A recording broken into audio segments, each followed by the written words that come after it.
In the quiet hour before sunrise, when the world still feels half asleep, there is a kind of silence that seems older than memory itself. It rests softly over ancient temple walls. It drifts through long stone corridors. It settles gently on wooden doors darkened by smoke, rain, and the passing of many years. And in that calm darkness, before priests begin their prayers and before visitors arrive with tired feet and hopeful hearts, another group of people quietly begins their work. Not rulers. Not scholars. Not heroes carved into stone. But workers carrying water buckets, worn brooms, folded cloths, and small oil lamps that flicker softly in the cool morning air. Temple cleaning workers. For hundreds of years, in many different lands, these quiet workers moved through sacred places long before the rest of the world awoke.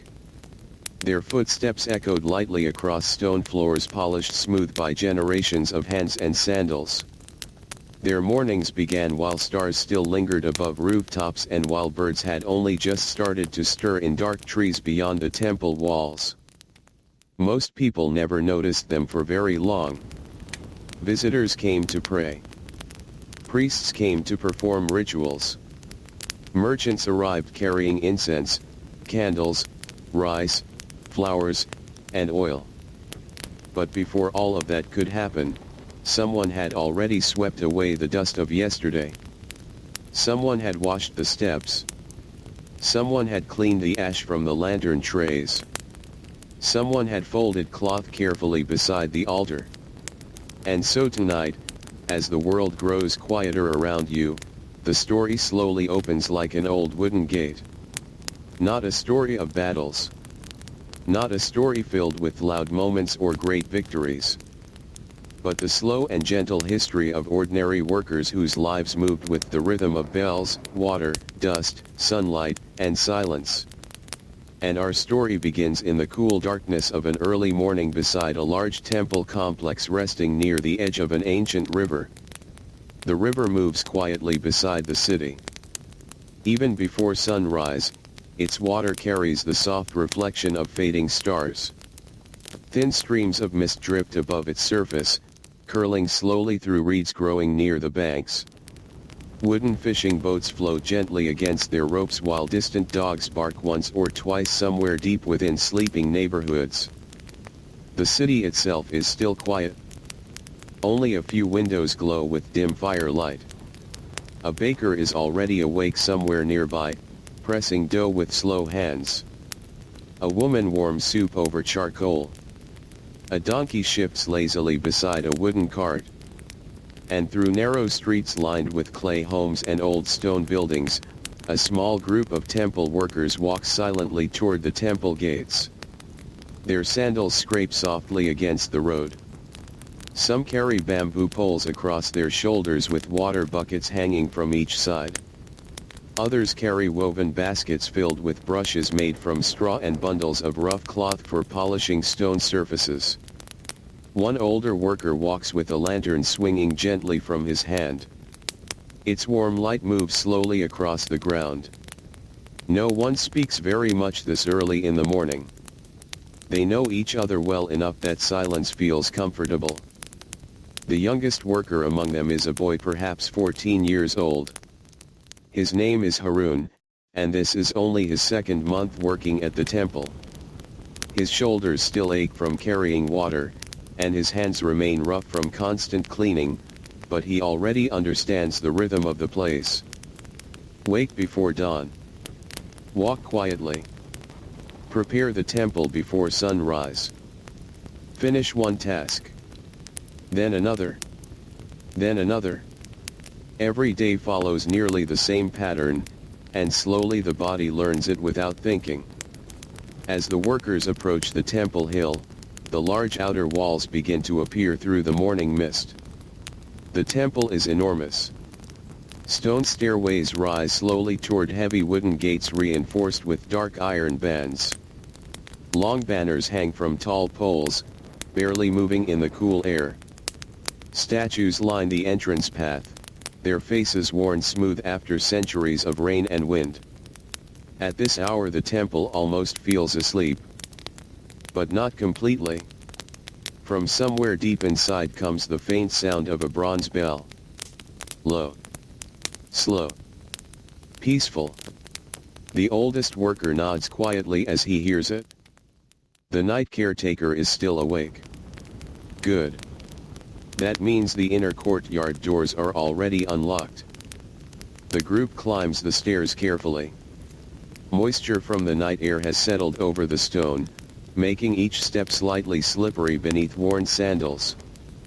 At the top of the stairs, 2 guards stand beside the gates holding long wooden staffs. Their heavy cloaks protect them from the cold dawn wind drifting down from distant hills. The guards recognize the workers immediately. No questions are asked. No conversation is needed. The gates slowly open inward with a deep wooden groan. And beyond them waits the temple. Even in darkness, it feels vast. Long corridors disappear into shadow. Open courtyards hold shallow pools of still water reflecting faint moonlight. Rows of hanging lanterns sway slightly beneath carved roofs. Thin trails of incense smoke drift lazily through the air from shrines where candles continued burning throughout the night. The workers enter quietly. Harun always feels the same strange sensation when he steps inside. The outside world feels distant here. The city noise disappears. Even his breathing seems louder. The temple has its own rhythm. Its own air. Its own silence. The older workers split naturally toward different tasks without needing instructions. One heads toward the prayer halls. Another toward the kitchens. 2 more move toward the outer stairways where leaves and dirt gather overnight from the wind. Harun follows an older man named Yusuf toward the central courtyard carrying water buckets between them. Yusuf has worked here for more than 30 years. His beard has turned mostly gray now, and deep lines rest permanently beside his eyes from years spent waking before sunrise. He rarely speaks loudly. Even his normal voice sounds soft, as though he learned long ago that temples prefer quiet people. As they walk, Yusuf hands Harun one of the straw brooms. "Courtyard first," he says calmly. Harun nods. The courtyard is wide and open to the sky. Stone tiles stretch across the ground in neat patterns darkened by age and rain. During the daytime this place becomes crowded with priests, visitors, children, wandering travelers, and merchants carrying offerings. But right now it belongs only to the workers. A thin layer of dust and fallen leaves covers parts of the floor. Harun begins sweeping slowly. The sound is gentle. Brush against stone. Brush against stone. Again. Again. Again. The rhythm quickly fills the silence. Nearby, Yusuf pours water carefully across sections of the courtyard floor. The water spreads in smooth reflective streams before being pushed gently toward narrow drainage channels cut into the stone centuries earlier. Temple cleaning was never hurried work. If someone rushed, mistakes happened. Water spilled where it should not. Oil lamps broke. Sacred cloth became stained. And so workers learned patience above all else. Slow hands. Careful steps. Quiet minds. As dawn slowly approaches, faint blue light begins entering the courtyard. The shapes of pillars and statues grow clearer. Birds awaken among trees planted near the outer walls, their songs soft and scattered at first. Harun pauses briefly to stretch his sore back. Yusuf notices immediately. "You get used to it," the older man says while scrubbing moss from the edge of a fountain. Harun smiles faintly. "I hope so." Yusuf dips his cloth into water again. "You will." The temple changes people slowly. Harun does not fully understand what he means yet. But over the coming years, he will. The temple changes everyone who spends enough time inside its walls. The workers move differently, speak differently, even think differently. After years of following the same calm routines, their lives begin to flow with the quiet steadiness of the temple itself. By the time sunlight finally touches the highest rooftops, much of the courtyard already shines clean beneath the pale golden morning light. The first priests begin appearing from private chambers along the eastern side of the complex. Their robes sway softly as they walk. Some nod politely toward the workers. Others remain deep in silent thought, preparing for long hours of ritual and prayer. Harun watches them carefully while sweeping near the fountain. The priests always seem calm. Never hurried. Never loud. Even their footsteps sound measured. Yusuf notices Harun staring. Young workers always watch the priests, he says quietly. Harun lowers his broom slightly, embarrassed. I was only looking. Yusuf smiles faintly. I know. For a moment they continue working in silence. Then Yusuf points toward the large central prayer hall rising beyond the courtyard. Its massive doors remain closed for now. You know who cleans inside there today? Harun shakes his head. You and me. Harun suddenly feels nervous. The central hall is the most sacred place in the temple. Only trusted workers are allowed inside. He did not expect to enter it this soon. Yusuf notices the nervousness immediately. Do not worry, he says calmly. Just move carefully. Listen more than you speak. Harun nods quickly. Together they carry fresh water buckets across the courtyard toward the enormous wooden doors. As they approach, the scent of old incense grows stronger. So does the silence. The doors open slowly inward after a priest unlocks them with a heavy bronze key. Cool air drifts outward from the dark interior. Harun steps inside carefully. At first, he can barely see. Tall columns disappear upward into shadows high above. Long rows of candles flicker beside carved statues covered with offerings of flowers and folded cloth. The polished floor reflects dim golden light from hanging lamps swaying gently overhead. The hall feels endless and ancient. Every sound echoes softly. Even the movement of cloth. Even quiet breathing. Harun suddenly becomes very aware of his footsteps. Yusuf motions toward one side of the room. Start there. The work inside the prayer hall is slower than anywhere else in the temple. Dust must be removed carefully from delicate carvings. Oil trays beneath candles must be emptied and cleaned. Burned incense ash must be collected without scattering it across the floor. Some statues are polished lightly with soft cloth. Others must never be touched directly at all. Every object has rules. Every corner has traditions passed down from older workers to younger ones over many generations. Harun kneels beside a row of bronze lamps and begins cleaning them one by one. His movements are cautious at first. But slowly, the quiet rhythm returns. Remove ash. Wipe surface. Refill oil. Trim wick. Move to next lamp. Over and over. Far outside the temple walls, the city is now waking fully. Markets open. Children run through narrow streets. Animals pull carts loaded with vegetables and grain. But inside the prayer hall, time feels slower. Almost separate from the outside world. Yusuf works nearby polishing sections of carved wood darkened by age. After a long silence, he finally speaks again. My father worked here too. Harun looks up. Yusuf continues rubbing the wood carefully. And my grandfather before him. You were born here. Harun whispers. Near here, Yusuf replies. Small house beside the river. He smiles faintly at the memory. In winter mornings the fog covered everything. We could barely see the temple roof from our doorway. Harun continues cleaning quietly while listening.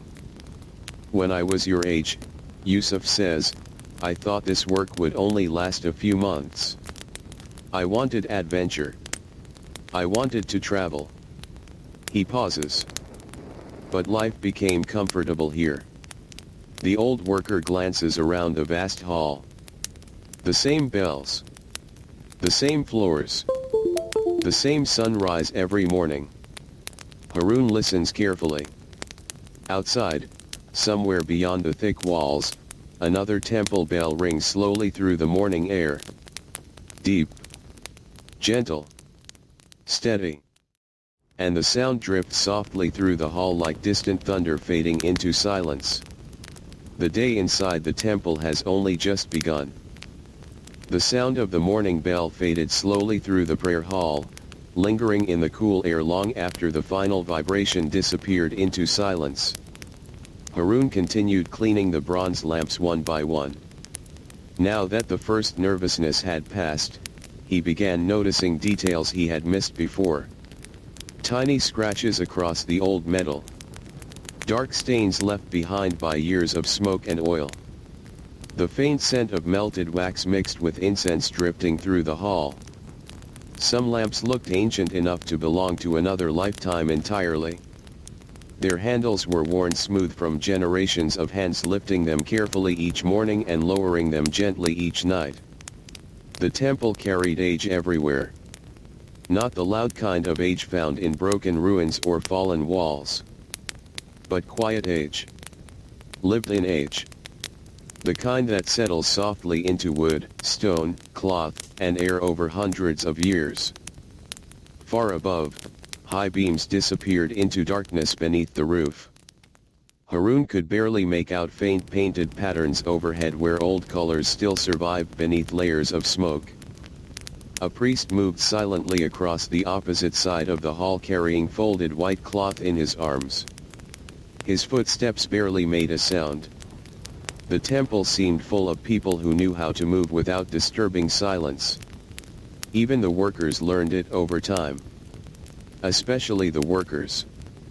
Yusuf often said that temples disliked noisy hands. Harun understood that more each day. When he first arrived, he dropped buckets often. His broom struck pillars accidentally. Once he knocked over a tray of candle ash and spent half the morning cleaning it while older workers quietly watched without anger. Now his movements were slower. More careful. He no longer rushed from task to task. The temple itself taught patience. Or perhaps demanded it. Near the center of the hall stood a wide stone basin filled with water scented lightly with flower petals floating across the surface. Thin trails of sunlight now reached through the upper windows, touching the water gently until small reflections danced across nearby pillars.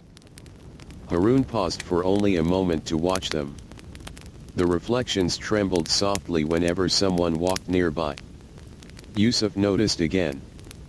He always noticed everything. The hall changes with light, the old man said quietly while folding cleaning cloths beside a pillar. Harun looked toward him. In the morning it feels cold. By afternoon the walls turn warm and gold. At night, Yusuf smiled faintly. At night it feels almost endless. Harun listened carefully. Yusuf rarely wasted words. When he spoke, younger workers paid attention. How long does it take to know the whole temple? Harun asked softly. Yusuf gave a small breath that almost sounded like a laugh. Some workers spend their whole lives here and still find rooms they forgot existed. Harun believed him. The temple complex stretched across enormous grounds. Prayer halls connected to narrow stone passages. Courtyards opened into gardens. Storage rooms rested beneath stairways. Hidden wells, kitchens, archives, sleeping chambers, and meditation rooms filled the vast structure like pieces of a quiet maze. Some sections remained empty for years at a time. Others stayed busy from sunrise until late evening. And every part needed cleaning. That was the strange thing about sacred places. Even holy buildings collected dust. Ash still gathered beneath candles. Birds still nested beneath roof beams. Rain still carried mud across stone floors. The workers existed because time never stopped touching the temple. And so every day, quietly and endlessly, they restored order again. By mid-morning the prayer hall had grown brighter. More priests entered now, preparing for the first ceremonies of the day.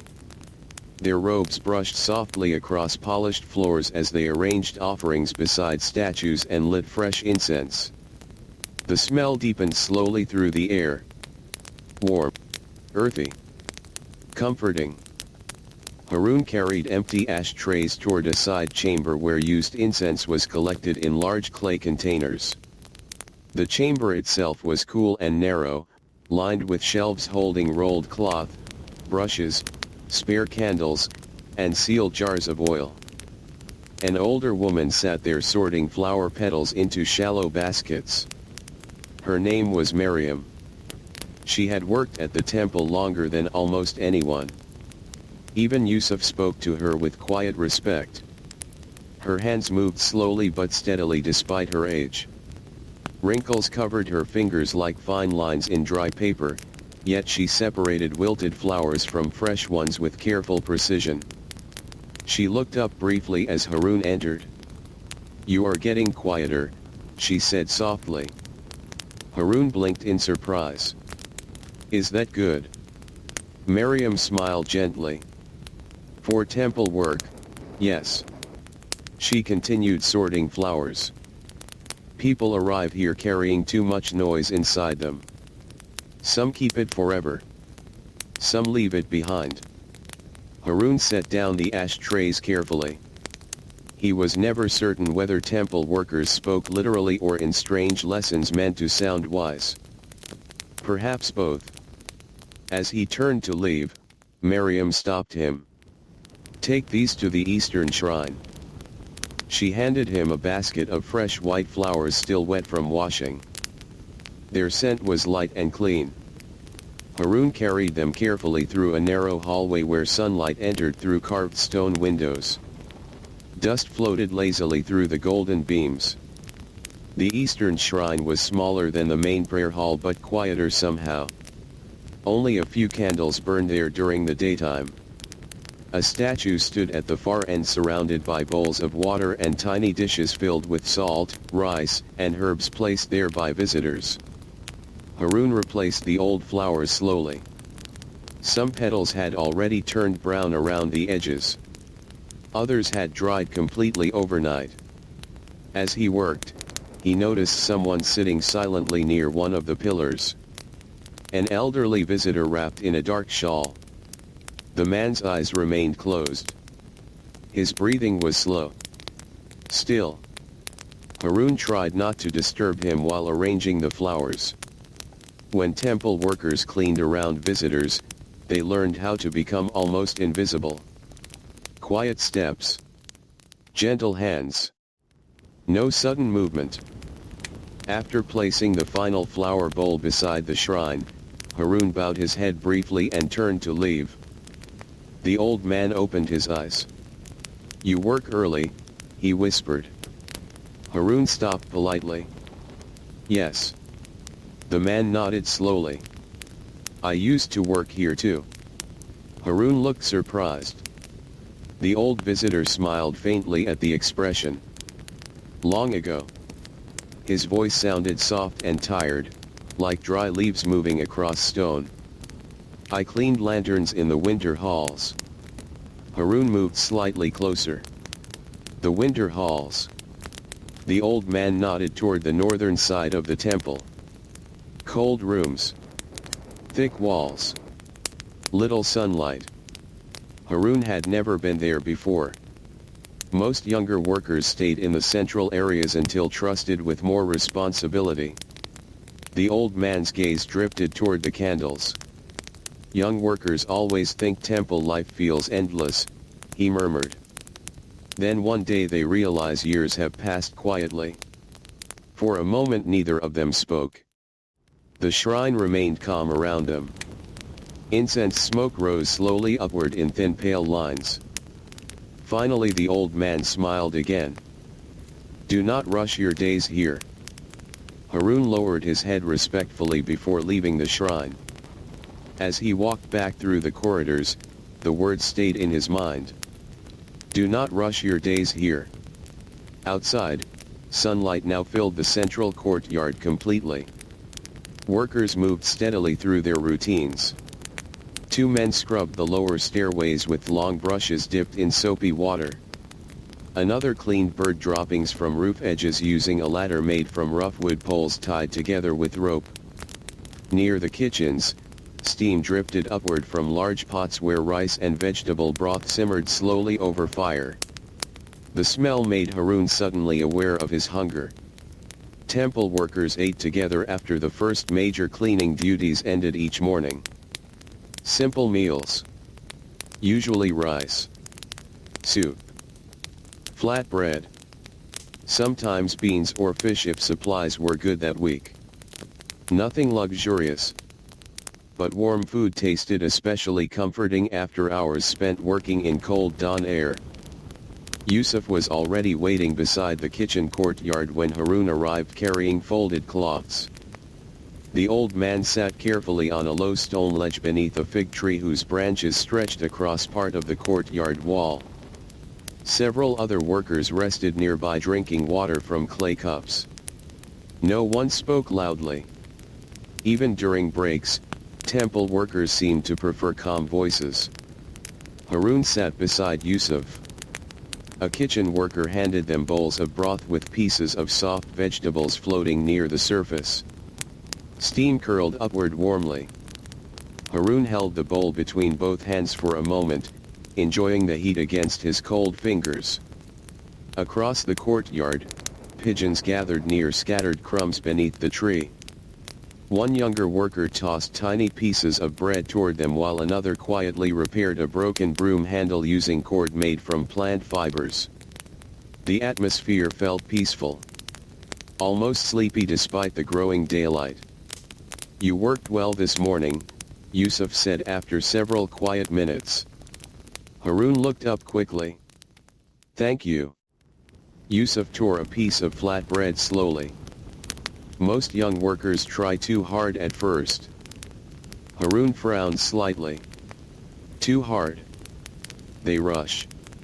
They think fast work is good work. The old man dipped bread into his soup. But temples notice care more than speed. Harun nodded thoughtfully. A cool breeze drifted through the courtyard carrying distant sounds from the city outside the walls. Market sellers calling softly. Cartwheels rolling over stone roads. Dogs barking somewhere far away. Life continued beyond the temple as always. But inside these walls, the rhythm stayed slower. Steadier. Almost protected from the outside world. One worker near the tree yawned heavily.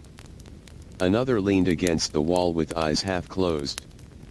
Many temple cleaners slept very little. Their days began before dawn and often ended long after sunset ceremonies finished. Still, most remained here for years. Sometimes entire lifetimes. Not because the work was easy. It was not. Their backs hurt. Their hands cracked during cold seasons. Their knees ached from endless scrubbing and lifting. Yet something about the temple held people close. Perhaps it was the routine. Perhaps the quiet. Or perhaps after enough years spent inside these ancient walls, ordinary life beyond the gates began feeling too loud. After the meal ended, workers rinsed their bowls carefully beside a stone water basin. The morning tasks were finished. But the day's work was far from over. Temple life moved in cycles. Clean before morning prayer. Clean after visitors leave. Clean before evening ceremony. Clean after candle smoke settles at night. Again.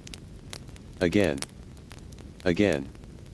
As Harun stood preparing for the next set of duties, a distant bell rang once more through the temple grounds. Slow. Deep. Familiar already. And somewhere beyond the northern halls, hidden deeper within the enormous complex, another long day quietly continued. The second bell of the day carried softly through the temple grounds, rolling along stone corridors and drifting across open courtyards where sunlight now rested warmly against the ancient walls. By this hour the temple had fully awakened. Visitors moved through the outer gates in slow streams. Some carried flowers wrapped carefully in cloth. Others brought oil for lamps, baskets of fruit, folded prayers written on thin paper, or small clay jars filled with herbs and grain.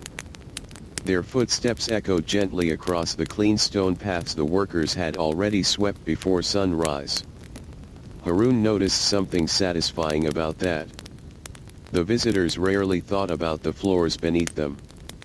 They did not stop to admire how carefully the water had been brushed from the stairways or how neatly the lantern trays had been arranged.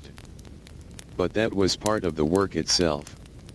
Temple cleaning workers learned early that success often meant becoming invisible.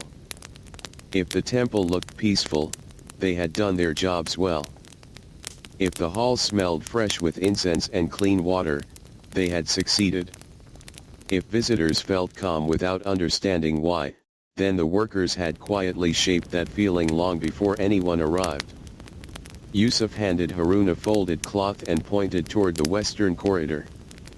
"Dust the window carvings," he said softly. Harun nodded. The western corridor stretched along one side of the temple garden where old cedar trees cast long shifting shadows across the stone walkway. Wind moved gently through the branches overhead, carrying the dry scent of bark and warm leaves. The corridor itself remained cool despite the growing heat outside. Tall carved windows lined one wall. Thin sunlight filtered through them in delicate patterns that moved slowly across the floor throughout the day. Harun began cleaning carefully. The carvings were filled with tiny details worn smooth by centuries of weather and touching hands. Dust gathered easily in the deeper corners, especially during dry seasons when wind carried fine dirt through every open space in the temple. He worked slowly from one window to the next. Wipe. Brush. Fold cloth. Wipe again. Temple cleaning was repetitive work. But after enough time, repetition itself became calming. The body stopped resisting it. The mind drifted quietly while hands continued moving. Harun could hear distant sounds from other parts of the complex while he worked. The low murmur of prayers. The soft splash of water being poured into basins. Wooden sandals tapping lightly across stone. Farther away, faint chanting drifted from one of the smaller halls where priests gathered for midday rituals. Nothing sounded rushed. Even busy hours inside the temple carried a strange gentleness. At the far end of the corridor, an older worker named Rahim cleaned hanging lanterns using a ladder barely taller than himself. His movements were slow and careful as he removed each glass panel, wiped away smoke stains, then replaced it again. Rahim had narrow shoulders and a quiet face that always looked slightly tired. Some workers said he had spent nearly 40 years cleaning lanterns in different temples across the region before settling here. Harun watched him for a moment. Rahim noticed immediately. Without looking down, he spoke calmly. "Most people only notice lanterns when they stop working." Harun smiled faintly.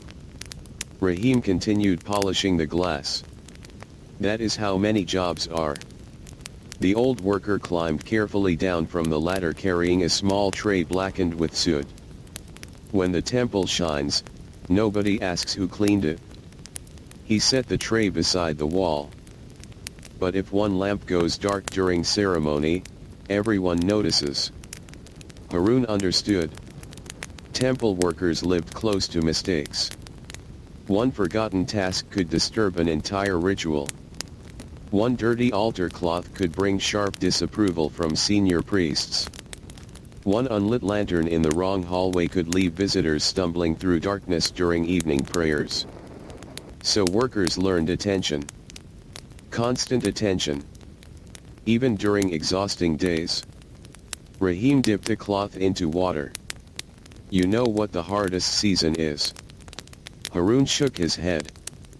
Rain season, Rahim answered immediately. He pointed upward toward the roof beams. Leaks everywhere. Mud across every floor. Wet sandals. Wet robes. Wet walls. He gave a tired little sigh. For weeks the temple smells like damp stone. Harun imagined it. The temple already felt enormous during dry weather. Cleaning endless wet corridors during storms sounded exhausting.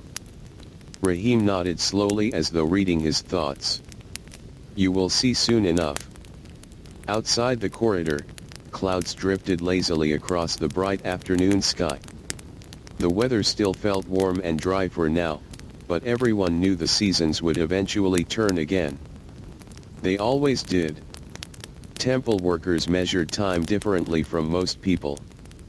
Not by calendars. Not by numbers. But by weather. By the smell of air. By the angle of sunlight entering certain halls. By which trees lost leaves and which flowers opened near the shrine gardens. Winter brought cold stone floors and frozen morning fingers. Spring carried pollen that settled over everything like yellow dust. Summer brought insects, heat, and long crowded days filled with visitors. Rain season brought endless cleaning. And then the cycle quietly returned once more. As Harun finished the final window carving, a young priest appeared at the far end of the corridor. He walked quickly compared to most temple residents, though even his hurried pace remained calm by ordinary standards. Workers are needed near the southern gate, he announced softly. Rahim nodded. Go, he told Harun. I will finish here. Harun hurried politely through connecting hallways toward the southern side of the complex. As he walked, the temple changed around him little by little. The inner halls were dark, cool, and silent. But near the outer sections, the atmosphere grew livelier. Voices echoed more frequently. Children wandered beside parents. Travelers rested beneath shaded walkways drinking water from public basins. The southern gate served as one of the busiest entrances to the temple grounds. Merchants often waited nearby selling flowers, incense, candles, and small carved charms to visitors arriving from distant towns. When Harun reached the gate courtyard, he immediately understood why extra workers were needed. Dust covered everything. A caravan had arrived not long ago. Several large wagons stood near the entrance while tired animals rested beneath shaded awnings. Travelers moved slowly around stacks of goods wrapped in cloth and rope. The road outside the temple walls looked pale with stirred-up dirt. Two workers already swept near the entrance while others carried buckets of water toward the stairways. Yusuf stood near the gate speaking with one of the guards. He motioned Harun over. Help wash the lower steps. Harun grabbed a long-handled brush from beside the wall and joined another young worker scrubbing muddy footprints from the stone. Warm sunlight pressed down over the courtyard now. Sweat gathered beneath Harun's collar as he worked. The water quickly turned brown from dirt carried in by travelers. Nearby, merchants spoke quietly while arranging baskets beneath cloth canopies. The smell of dust mixed with horse sweat, warm stone, incense smoke, and cooked food drifting from street vendors outside the gates. The world beyond the temple suddenly felt louder here. Not chaotic, but fuller, more restless. Harun noticed weary travelers entering the temple with slow, tired expressions. Some had clearly spent days on rough roads beneath hot skies. Many stopped at the water basins first. Others sat silently beneath shaded trees without speaking at all. The temple offered more than prayer. It offered stillness, cool air, rest, a place where movement slowed. And because of that, the cleaning workers became caretakers of peace in their own quiet way. Fresh water mattered. Clean floors mattered. Even simple things like shaded benches free from dust mattered to exhausted travelers arriving after long journeys. As Harun scrubbed the final stair, a small child wandered too close to one of the water buckets and nearly tipped it over. Her mother apologized quickly, pulling the girl back. But Yusuf simply smiled gently. "It is fine." The child stared curiously at Harun's soaked brush. "Do you clean the whole temple?" she asked. Harun paused. He had never thought about the question before. The whole temple? It felt impossible. Too large. Too endless. "We try," he answered quietly. The little girl looked impressed. Her mother thanked the workers again before leading her toward the inner courtyards. Yusuf watched them disappear into the crowd. "Children notice workers more than adults do," he murmured. Harun leaned on the brush handle for a moment. "Why?" "Because adults forget to look." The afternoon passed slowly beneath warm sunlight. After the southern gate was cleaned, Harun helped carry fresh water jars toward the public washing area beside the eastern garden. Clay jars lined the walls there in neat rows, their surfaces cool to the touch even during hot weather. An older woman filled small drinking cups for visitors while workers replaced empty jars with full ones brought from the well. The temple well rested deep beneath a covered stone shelter near the back of the complex. Harun followed two workers there carrying wooden yokes across their shoulders. The well area felt cooler than the rest of the temple grounds. Moisture darkened the stone walls. Rope creaked steadily as workers lowered buckets deep into the darkness below. The sound of water rising echoed softly upward. One worker named Karim wiped sweat from his forehead while pulling the rope hand over hand. "You get strong quickly doing this," he said with a tired smile.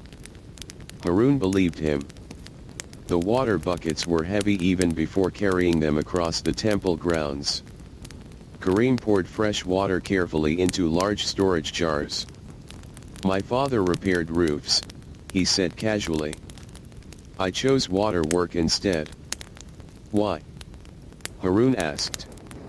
Karim shrugged. "Roofs are too high." For the first time all day, Harun laughed quietly. Even Karim smiled faintly before returning to work. The small moment of humor disappeared gently back into the rhythm of the afternoon. Late day the sunlight began softening into deeper gold. Long shadows stretched across the courtyards. The crowd slowly thinned as visitors started returning home before evening prayers. Temple workers prepared for the next cycle of cleaning. More sweeping. More washing. More lanterns to light. Harun stood beside the central fountain holding two freshly filled oil containers while evening wind moved softly through the trees overhead. The water reflected the changing sky in slow ripples. Nearby, priests arranged candles for night ceremonies while workers moved silently around them like steady shadows. The temple never truly rested. It only shifted from one rhythm into another. And as the first hints of evening settled gently over the ancient walls, Harun slowly began understanding why so many workers spent their entire lives here without ever leaving. Evening arrived slowly over the temple. The heat of the day softened first. Then the sunlight turned deeper and warmer, sliding across rooftops and pillars in long golden lines. Shadows stretched gently through the courtyards while the sounds of the city beyond the walls became calmer little by little. For the workers, evening was not the end of the day. In some ways, it was the most delicate part. Morning cleaning prepared the temple for waking hours. But evening work prepared it for silence. Harun carried oil containers beside Yusuf through the central prayer hall while priests lit the first rows of lamps one by one. The hall looked different now. Morning light had felt pale and cool. Evening light made the old stone glow softly like warm sand after sunset. The bronze lamps reflected tiny moving flames across polished floors. Smoke from fresh incense drifted lazily upward into the high shadows beneath the roof beams. Visitors still moved quietly through the hall, though fewer remained now. Some knelt near the statues in silent prayer. Others simply sat against pillars with tired eyes, resting in the calm air before returning to the busy world outside. Harun walked carefully between them. Each lamp needed fresh oil before night ceremonies began. Too little oil and the flame would fade too early. Too much and smoke would thicken heavily through the hall. Temple workers learned exact amounts through practice. Nothing was measured with numbers. Only experience. Yusuf filled the taller lanterns while Harun worked along the lower rows. The small flames trembled gently whenever someone passed nearby. "You see how the hall changes?" Yusuf whispered. Harun nodded. Now he understood. The temple truly felt alive in different ways depending on the hour. Morning belonged to workers and priests. Afternoon belonged to visitors. But evening belonged to the lamps. Once darkness settled fully outside, the temple seemed to float inside its own golden world of flickering light and quiet echoes. After the oil trays were filled, Yusuf handed Harun a folded cloth. "Polish the railing beside the western steps." Harun moved toward the staircase leading to the upper meditation rooms. The wooden railing there had darkened from centuries of touching hands. Thousands upon thousands of fingers had rested there while climbing the stairs slowly over generations. Harun rubbed the wood carefully. The scent of old cedar rose softly from the polished surface. Nearby, faint chanting drifted from another chamber deeper inside the complex. Low voices. Steady rhythm. Almost like distant waves moving against a shore. The sound blended with the crackle of lamp flames and the occasional soft footstep across stone floors. Everything inside the temple seemed to move together gently. Nothing sharp. Nothing sudden. As Harun finished polishing the railing, he noticed an older cleaner sitting quietly near the staircase entrance holding a bundle of folded cloth. Her name was Salma. She rarely spoke during the daytime, but many workers said she knew more about the temple than even some priests. Her family had cleaned these halls for generations. She watched Harun for a moment before speaking softly. "Your shoulders are less tense now." Harun looked slightly embarrassed. "Was it obvious before?" Salma nodded once. "You carried yourself like someone expecting to make mistakes." Harun sat carefully on the lower stair for a moment, grateful for the short rest. "My hands still shake sometimes," he admitted. Salma adjusted the folded cloth in her lap. "They always do at first." The older woman glanced toward the prayer hall where rows of lamps flickered steadily in the growing darkness. "When I started working here, I spilled an entire basin of scented oil across the eastern floor." Harun looked surprised. "You?" Salma gave a tiny smile. "The stain remained for years." For a moment Harun could not imagine calm, careful Salma making such a mistake. Perhaps every worker once arrived young and nervous. Even Yusuf. Even Maryam. Even Rahim with his endless lantern cleaning. Temple life shaped people slowly over time. Salma leaned back lightly against the wall. The temple teaches patience because it cannot be rushed. She spoke almost as though continuing an old thought. Stone wears down slowly. Wood darkens slowly. People change slowly too. Haroon listened quietly. The evening air drifting through nearby windows had grown cooler now. Night was approaching. Below them, workers moved through the hall lighting additional lanterns one by one. Tiny flames awakened gradually across the darkness like stars appearing in a night sky. Salma stood carefully. "Come," she said. "The outer corridors must be prepared before full dark." Together they walked through the western halls carrying fresh lantern cloth and long candle poles used for reaching higher lights mounted along the walls. Outside, the sky had deepened into soft shades of blue and purple. A few early stars appeared faintly above the temple roofs while the last traces of sunlight rested along the horizon beyond the city. Evening birds called softly from the garden trees. The outer corridors felt cooler now. Night air moved through the open archways carrying distant smells from the city outside the walls. Cook fires. Bread ovens.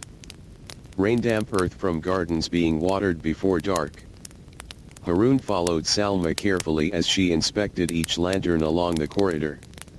Some needed trimming. Some required fresh oil. A few had cracked glass panels darkened by soot.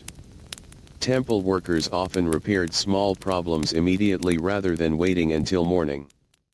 A broken lantern left unfixed tonight could become dangerous tomorrow. Salma stopped beside one lamp hanging slightly crooked from its hook. She adjusted it gently with practiced hands. "My mother taught me these corridors," she said quietly. Haroon steadied the ladder for her. "She cleaned here too?" Salma nodded. "And her father before her." The lantern settled straight again. "When I was small, I used to fall asleep listening to temple bells from our house." Her voice carried no sadness. Only memory. "Sometimes I still wake before dawn expecting to hear my mother preparing for work." Haroon understood a little. Already the temple bells had entered his own sleep. Some mornings he woke before hearing them simply because his body expected the sound. Routine slowly became stronger than thought. As they continued down the corridor, the first large evening bell suddenly rang across the complex. Deep. Slow. Heavy enough to vibrate faintly through the stone beneath their feet. The sound rolled outward through the temple and beyond the city walls into the darkening countryside. Even after only weeks here, Haroon felt the bell inside his chest whenever it rang. Everything paused briefly during evening bells. Visitors slowed their steps. Workers lowered their hands. Even conversations faded naturally into silence. The temple listened to its own voice. When the final echo disappeared, movement returned gently once more. Far below in the outer courtyard, late visitors hurried through the gates before closing time. Guards lit tall entrance torches while workers swept away the last dust brought in from the roads. Haroon and Salma finished the final lantern near the western garden. The garden looked beautiful at night. Small stone paths curved between trees and low pools reflecting lamplight across their still surfaces. White flowers growing near the edges released stronger fragrance after sunset, filling the air with a soft sweetness. A few visitors remained seated quietly beneath the trees. Some looked tired. Others peaceful. One elderly man slept gently against a pillar while his walking stick rested across his lap. Temple workers learned not to disturb sleeping visitors unless necessary. Many travelers arrived exhausted after long journeys. The temple offered rare calm. Near the garden entrance, another worker named Idris swept fallen leaves into neat piles beneath a fig tree. He was younger than Yusuf but older than Harun, with broad hands roughened from years of labor. "You missed a spot," Idris said calmly without looking up. Harun turned quickly, worried. Then he realized Idris was smiling faintly. "A joke," Idris added after a moment. Harun relaxed. It surprised him how quiet even the jokes were here. Idris leaned on his broom. "When I first started, I once swept the same courtyard 3 times because I forgot where I had already cleaned." Salma gave him a dry look. "You still forget sometimes." Idris shrugged peacefully. "Perhaps." The 3 workers stood together for a moment beneath the tree while lantern light flickered softly across the garden stones. The temple around them had grown quieter now. Most visitors had gone home. Only distant chanting and the occasional footstep echoed through the halls. Night duties would continue for several more hours, but the busiest part of the evening had passed. Harun suddenly realized how tired his body felt. His arms ached. His legs felt heavy from climbing stairs and carrying water since before sunrise. Yet alongside the exhaustion was something else. A strange calm. The same calm he noticed in older workers. The temple's rhythm slowly entered the body until even tiredness felt gentle somehow. Salma gathered the empty oil containers. "Come," she said softly. "Night cleaning begins soon." Harun blinked. "More cleaning." Idris chuckled quietly beneath his breath. The temple never stops becoming dirty. Together they walked back toward the inner halls while darkness settled fully over the ancient complex. Above them, lanterns glowed warmly beneath carved rooftops. Beyond the walls, the city prepared for sleep. But inside the temple, the long quiet work of the night had only just begun. Night settled fully over the temple like a soft dark cloth. The last traces of blue faded from the sky beyond the rooftops, and the ancient complex glowed gently beneath hundreds of lanterns and oil lamps burning in quiet corners. At night, the temple became another world entirely. The daytime crowds disappeared. The market noise beyond the walls faded into distant murmurs. Even the wind seemed slower. Harun followed Salma and Idris through the inner corridors carrying empty baskets and folded cleaning cloths while soft lamplight trembled across the polished floors beneath their feet. The air smelled different now. During the day the temple carried scents of dust, warm stone, flowers, and people arriving from outside roads. But at night the strongest smell was incense. Old incense lingering in the walls. Fresh incense still burning near shrines. Smoke curling upward through dark beams that had absorbed that scent for centuries. The night cleaning routines were quieter than the morning duties. More careful too. Visitors who remained inside the temple often rested or prayed silently, and many priests entered long meditation hours after sunset. Workers learned how to move almost without sound during these times. No loud buckets. No rough sweeping. No hurried footsteps. Only soft cloth against wood. Only brushes whispering across stone. The first task of the night was collecting burned candle remains from smaller shrines throughout the western halls. Salma handed Harun a shallow tray made from dark bronze. "Take only the melted ends," she whispered. "Leave any candle still burning." Harun nodded carefully. The western halls were narrow and dim compared to the large central prayer chambers. Small shrines rested in quiet alcoves along the walls, each glowing with tiny pools of golden light. Some visitors still knelt before them. Others sat silently with closed eyes while incense smoke drifted slowly around their motionless forms. Harun moved carefully from shrine to shrine collecting cooled wax and replacing blackened trays with clean ones from his basket. The work required patience. Some candles burned unevenly and threatened to spill wax across the carved stone beneath them. Others had already burned down completely, leaving thin streams of hardened wax running across bronze holders like pale river lines.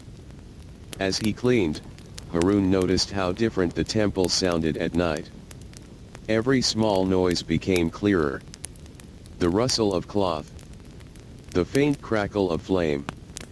Water dripping somewhere far away inside hidden pipes beneath the floors. Even breathing seemed louder in the darkness. Near one shrine, an elderly priest sat alone reading from a long scroll beneath a single lantern. The old man did not look up as Harun quietly replaced an empty oil tray nearby. The worker's presence blended naturally into the life of the temple. Almost like another moving shadow. Farther along the hall, Idris cleaned wall lanterns using a soft brush to remove soot gathering above the flames. "You learn to see differently at night," he whispered as Harun approached. Harun looked at him curiously. Idris pointed toward the shadows near the ceiling. "Dust hides during the day." Harun smiled faintly. The older worker dipped his brush again. "Nightlight reveals everything." Perhaps he was only speaking about lantern soot. Or perhaps temple workers simply enjoyed speaking in ways that sounded larger than ordinary conversation. Harun still had not decided. They continued through the hall slowly. In some places the floors remained warm from daytime sunlight trapped inside the stone. In others the air had already grown cold enough that Harun could see faint mist when he breathed near open windows. Outside, wind moved gently through the garden trees. Their branches scratched softly against roof edges above the corridors. The temple at night felt peaceful. But also endless. Dark passageways stretched away beneath rows of flickering lamps. Courtyards opened suddenly into moonlit silence. Staircases climbed toward hidden rooms Harun had never entered before. Sometimes he wondered how many workers over the centuries had walked these same halls carrying the same tools beneath the same quiet lantern light. Thousands perhaps. Maybe more. Near the northern corridor, Salma stopped beside a wooden door reinforced with iron bands darkened by age. She unlocked it carefully using a small key tied beneath her sash. Harun had never seen this room before. The door opened inward slowly. Cool air drifted out carrying the smell of old paper, dry wood, and dust. "The archive hall," Salma whispered. Inside, shelves stretched across the room from floor to ceiling holding rolled scrolls, bound records, temple accounts, prayer books, and faded documents protected inside wooden boxes. A single lantern burned near the center table. "Dust gathers quickly here," Salma said. "But everything must be cleaned gently." Harun followed her inside carefully. The room felt ancient. More ancient even than the prayer halls somehow. Like a place where forgotten years rested quietly together. Salma handed him a soft brush made from fine animal hair. "No sweeping," she warned. "Only brushing." Harun nodded. The workers cleaned slowly between shelves while taking great care not to disturb the fragile papers. Dust floated lazily through the lantern light whenever the brushes moved across the wood. Outside the thick walls, the world felt very far away now. Only silence lived here. After several quiet minutes, Harun noticed faded writing carved into one of the old shelves. He leaned closer. "What does this say?" Salma glanced briefly toward it. "Old workers' names." Harun looked surprised. Workers had carved names here? The marks were tiny and worn nearly smooth with age. Salma continued brushing dust from the shelves. Many years ago, workers sometimes left small signs behind. Harun traced the air above the carvings without touching them. The names were too faded to read clearly now. Just shallow marks surviving quietly through time. Why? Salma paused for a moment. Perhaps because most workers leave nothing else behind. The words settled softly into the silence of the room. Haroon suddenly imagined generations of forgotten cleaners moving through these halls year after year. People who woke before dawn, carried water, polished lanterns, swept courtyards, and then slowly disappeared from memory. No statues for them. No paintings. No songs. Only tiny hidden names scratched into wood inside dark rooms no visitor would ever see. The thought felt strangely sad, but also peaceful somehow. The temple remembered them in its own quiet way. After finishing the archive room, the workers locked the heavy door once more and continued deeper into the northern halls. These corridors were colder than the rest of the temple. The walls were thicker here, built long ago to protect certain rooms from heat during the summer months. Only a few lanterns burned along the passages. Their light barely touched the high ceilings above. "This is where the winter halls begin," Salma said softly. Haroon immediately remembered the old visitor from the Eastern Shrine who once cleaned these sections many years earlier. The winter halls felt almost hidden from the rest of the temple. The air carried a faint smell of damp stone and cedar smoke from old heating braziers stored nearby. During cold months, priests and elderly visitors sometimes rested here where heavy walls trapped warmth more easily. Tonight the halls stood mostly empty. Only silence and lantern light remained. Idris pushed open another wooden door leading into a long chamber lined with sleeping mats folded neatly against the walls. Night workers rested here between duties when the hours grew too late. Several older cleaners already sat quietly inside drinking warm tea from clay cups. Steam curled upward into the dim lantern light. One of them, an elderly man named Farid, nodded as Haroon entered. "First full night shift?" he asked. Haroon nodded. Farid smiled faintly. "You stop feeling your feet after a while."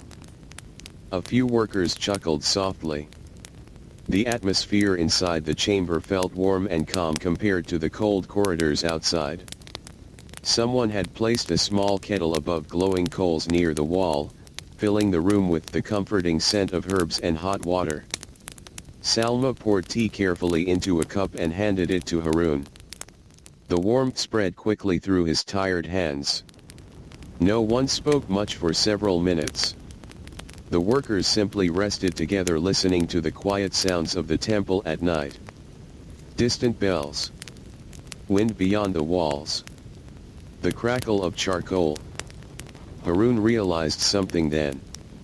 Temple workers spent more time together than they did with almost anyone else in life. Before sunrise. After dark. During meals. During storms. During festivals. Year after year. The temple became not only their workplace, but almost an entire world. Farid leaned back against the wall slowly. "When I was young," he murmured, "I thought I would only stay one winter." His eyes rested on the lantern flame nearby. That was 32 winters ago. No one seemed surprised. Perhaps every worker once believed their stay would be temporary. And then the days simply continued. One quiet morning after another. One evening bell after another. Until whole years passed gently beneath the temple roofs. After the short rest ended, the workers rose once more. More lanterns waited to be checked. More corridors needed cleaning before midnight. Haroon followed the others back into the cold northern passageways carrying fresh oil and folded cloth while the temple around them drifted deeper into silence. And somewhere far above the dark rooftops, the moon slowly crossed the sleeping sky.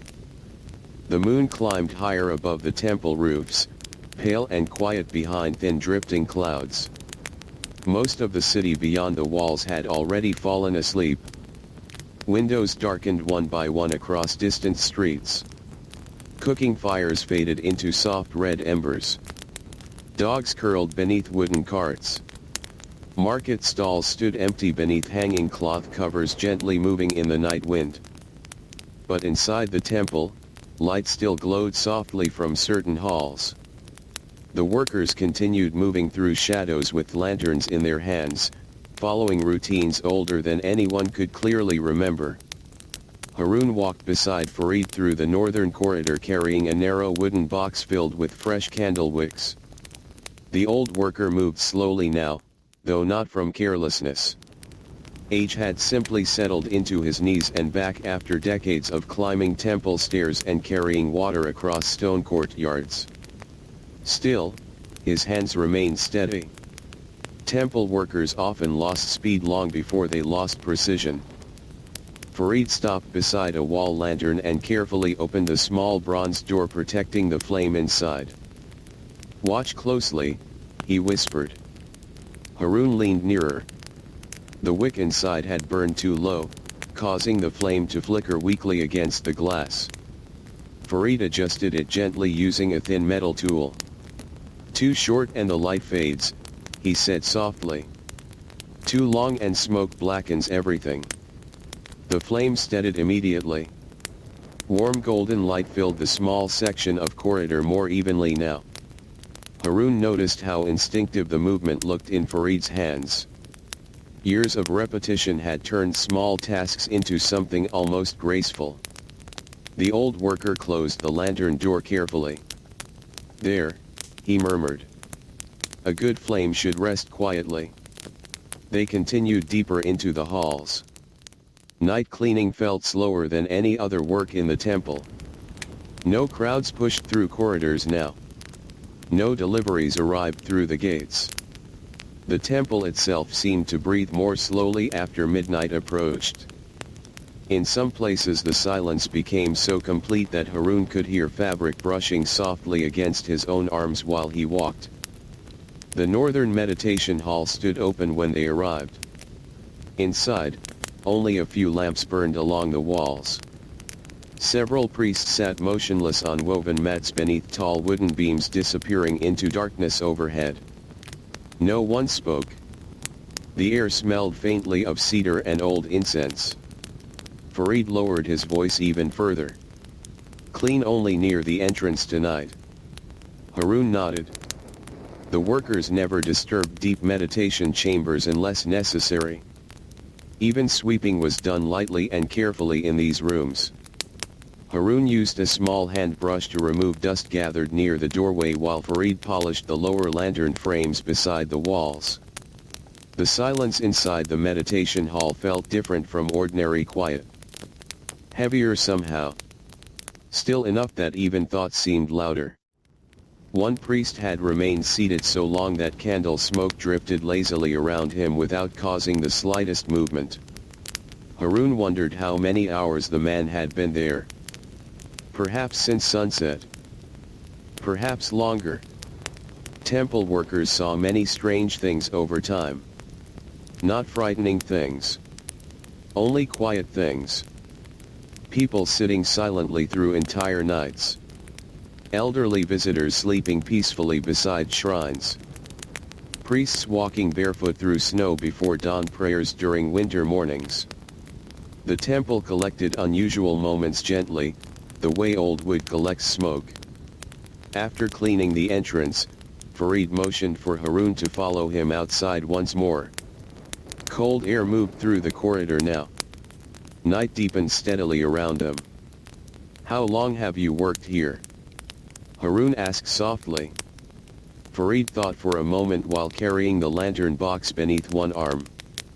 "I was younger than you when I arrived." They turned down another narrow passage lined with stone alcoves. "My uncle worked here first. He brought me after my father died." His voice carried no bitterness. Only memory. "At first I hated the mornings." Harun smiled faintly. "So did I." Farid nodded slowly. "Everyone does." They stopped beside a window opening toward one of the outer courtyards. Moonlight silvered the empty stones below. A fountain reflected pale light across still water while tree branches shifted softly in the breeze. The courtyard looked peaceful enough to belong inside a dream. Farid rested one hand against the cold stone wall. After some years, he said quietly, the temple changes your sense of time. Harun listened carefully. You stop counting days. The old worker looked toward the moonlit courtyard. You remember winters instead. Festivals. Flood seasons. Bells. Harun understood a little already. Even after only a short time here, ordinary days outside the temple had begun to feel strangely distant. Inside these walls, routines repeated so steadily that time seemed softer somehow. Farid gave a small tired stretch. Come. We still have the southern stairways. The southern stairways connected several sleeping chambers and storage rooms used by temple residents. During the daytime they remained crowded with movement, but now the halls stood mostly empty. Only lantern light guided the workers through the darkness. Harun carried fresh oil while Farid inspected each stair lantern one by one. Some flames had already burned low. Others flickered wildly from wind entering through open windows. Farid adjusted them patiently. You see this one, he whispered beside a smoking lantern. Harun nodded. The glass was cleaned poorly earlier. He pointed toward dark soot marks gathering inside. A dirty lantern always burns badly. Harun looked closer. It seemed such a small detail. Yet Farid noticed immediately.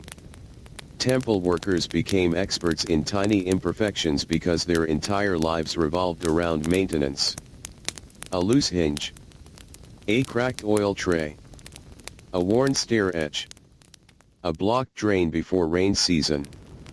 Small problems became large problems when ignored long enough. And so the workers learned to notice everything. Near the lower stairway entrance, they encountered Yusuf carrying folded blankets toward one of the guest chambers. You are still awake, Yusuf said quietly when he saw Harun. I think so, Harun answered. The older man smiled faintly. That feeling disappears after midnight. Farid chuckled softly. Together they walked toward the guest chambers where late travelers sometimes slept inside the temple during storms or dangerous weather. Tonight several mats were already occupied. A mother slept beside two children wrapped beneath thick wool blankets. An elderly traveler rested near the wall with his boots neatly placed beside him.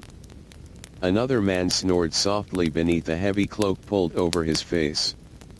The room smelled of damp cloth, dust, and fading firewood smoke from a small heating brazier glowing faintly near the entrance. Yusuf placed the folded blankets carefully beside the remaining empty mats. Cold night, he murmured. Harun noticed how gently the workers moved around sleeping strangers. Almost protective. The temple offered shelter as much as prayer. Many travelers arrived here exhausted, hungry, or frightened after difficult journeys through storms, mountains, or lonely roads. Clean sleeping rooms mattered. Warm blankets mattered. Even quiet lantern light mattered. The workers helped create comfort without ever speaking about it. As they left the chamber, distant thunder rolled faintly across the sky beyond the walls. Harun paused. Rain. Farid listened for a moment. Perhaps before dawn. Yusuf looked upward thoughtfully. If it rains heavily, the eastern drains will flood again. None of them sounded surprised. Rain brought extra work to every corner of the temple. Leaking roofs. Mud-covered entrances. Overflowing gutters. Wet footprints across polished floors. The workers would likely remain busy long after sunrise if storms arrived. Still, none complained. The seasons always brought something.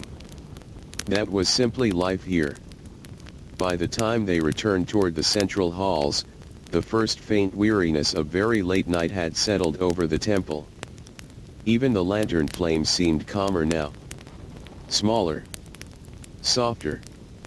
Some workers rested briefly along corridor walls between duties while others quietly drank warm tea from clay cups near the kitchen courtyard. Harun's body felt heavy. His arms ached from carrying buckets and oil containers since morning.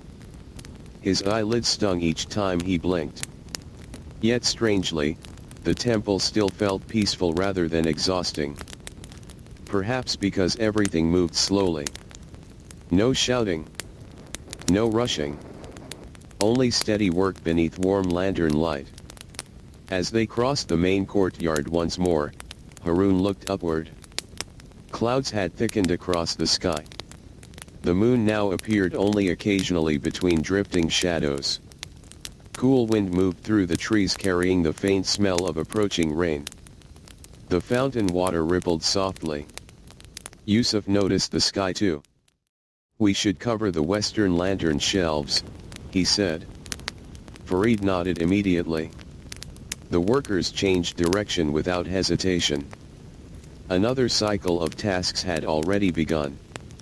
And somewhere deep within the sleeping temple, long before dawn returned again, the first drops of rain were quietly approaching across the dark countryside. The wind changed first. Temple workers always noticed that before the rain itself arrived. A cooler current drifted through the open courtyards, carrying the distant scent of wet earth and river water from far beyond the city walls. Tree branches whispered softly against one another beneath the dark sky while lantern flames flickered nervously in the growing breeze. Harun followed Yusuf and Farid across the main courtyard carrying folded canvas covers used to protect lantern shelves and stacks of firewood during storms. The temple looked beautiful at this hour. Almost unreal. Rain clouds moved slowly above the rooftops while rows of lanterns reflected across the polished stones like long rivers of gold. Most of the temple slept now. Only workers, night priests, and a handful of travelers remained awake. Even their footsteps sounded softer than before. Near the western storage alcove, Idris was already securing wooden shutters over open windows.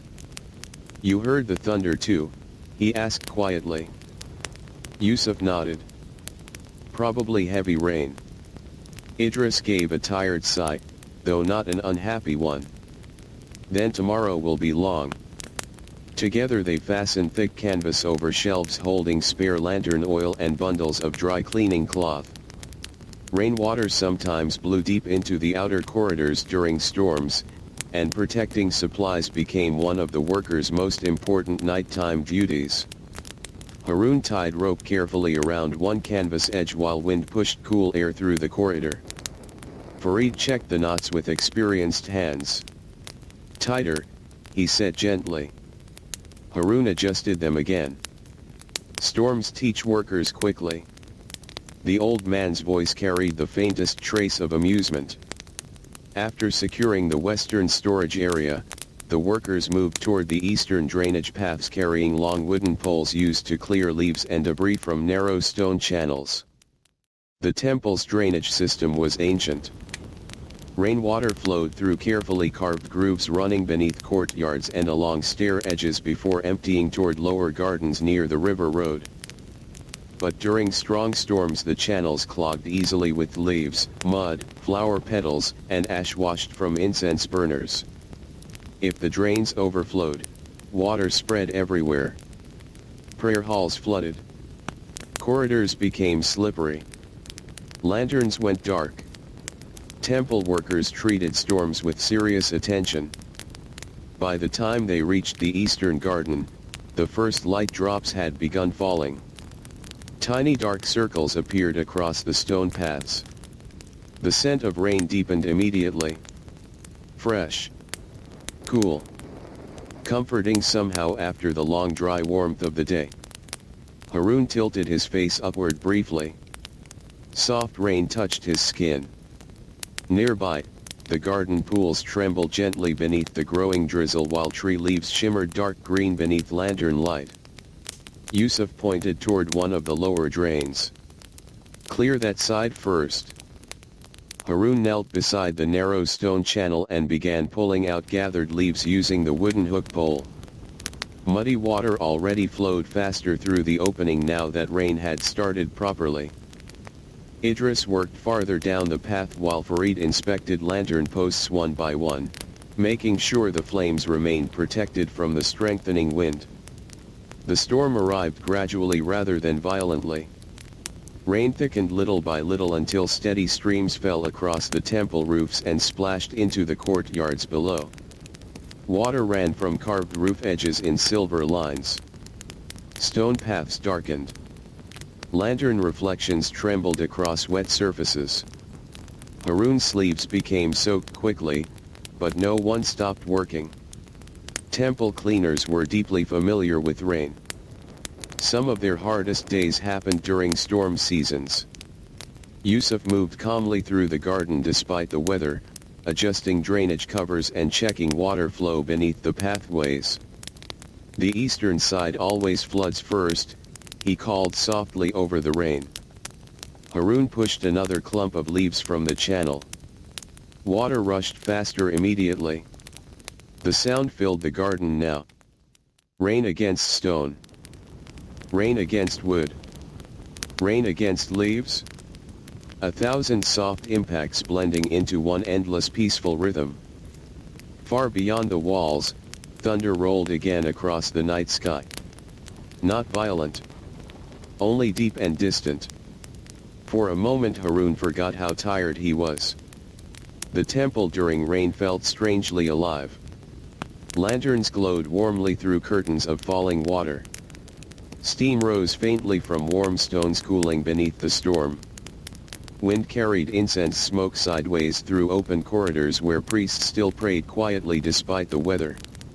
The ancient complex had survived countless storms before this one.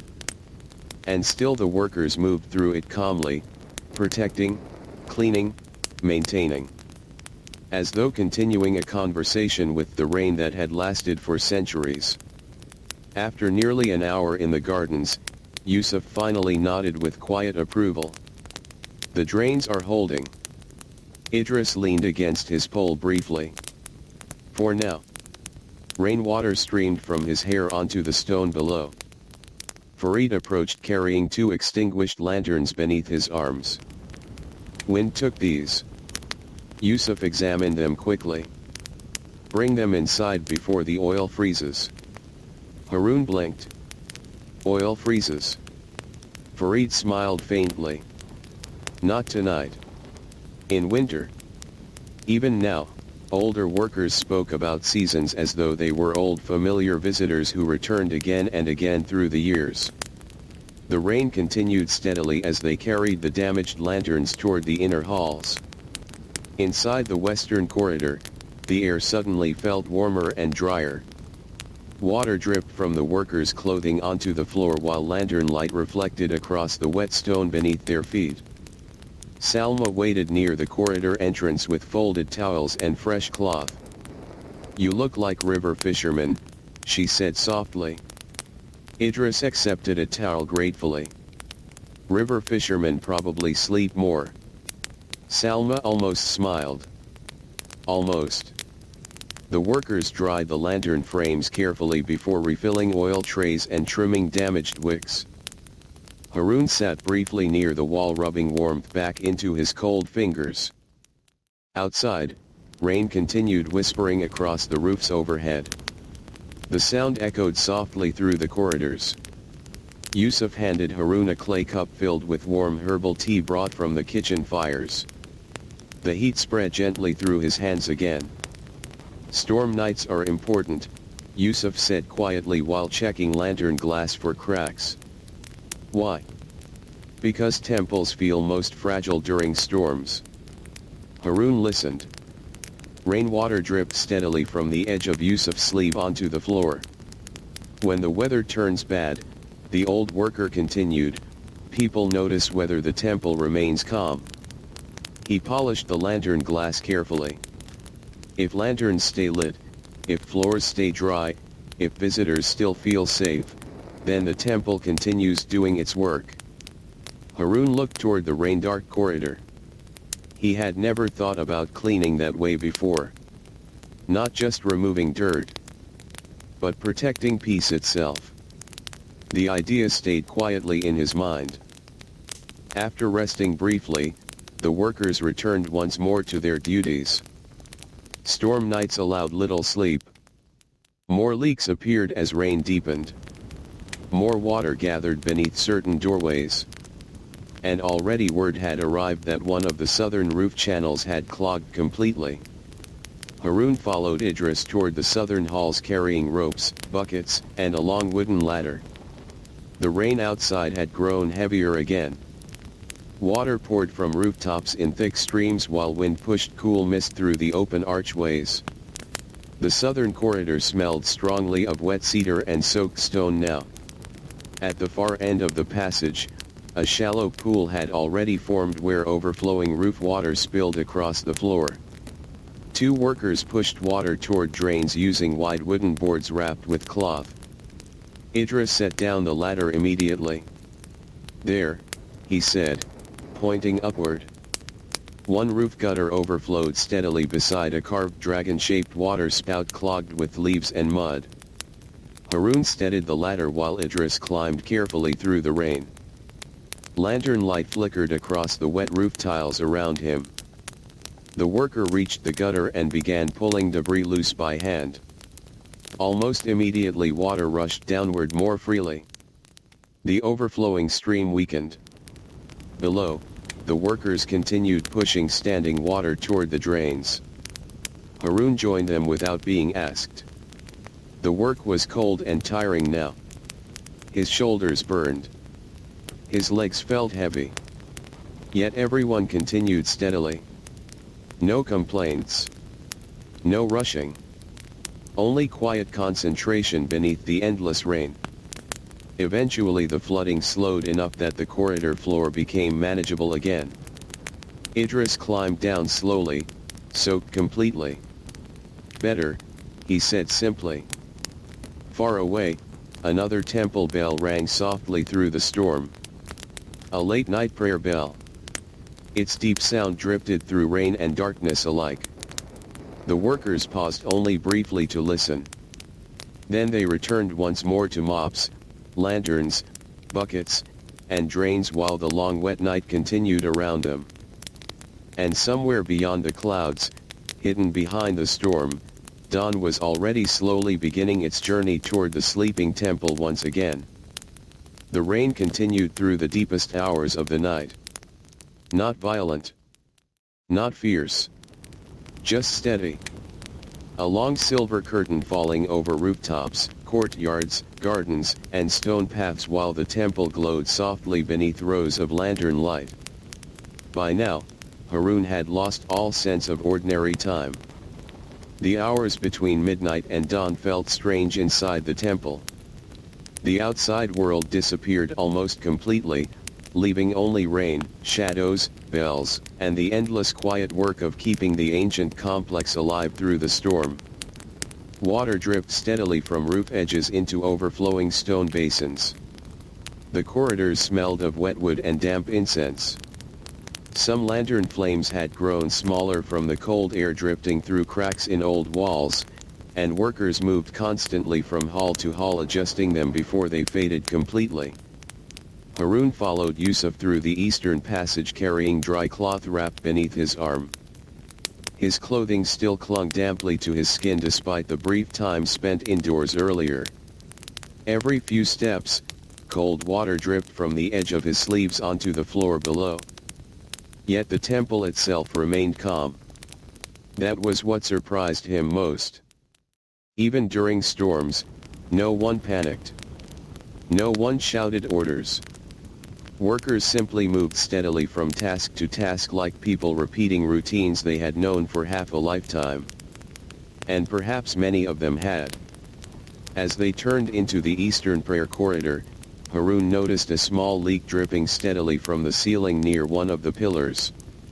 A clay bowl had already been placed beneath it to catch the water. Tap. Tap. Tap. The sound echoed softly through the empty hall. Yusuf glanced upward. That leak has existed longer than you've been alive. Harun blinked. Why not repair it? Yusuf smiled faintly. They repair it every year. The old worker wrung rainwater from a cloth. And every rain season it returns. For some reason, Harun found that strangely comforting. The temple was ancient. Perfect silence and perfect order were impossible here. Wood aged. Stone cracked. Water found hidden paths through roofs and walls. And the workers simply continued caring for the building anyway, year after year. Almost like tending to an old living thing. Together they wiped rainwater from the nearby floor before it spread farther into the corridor.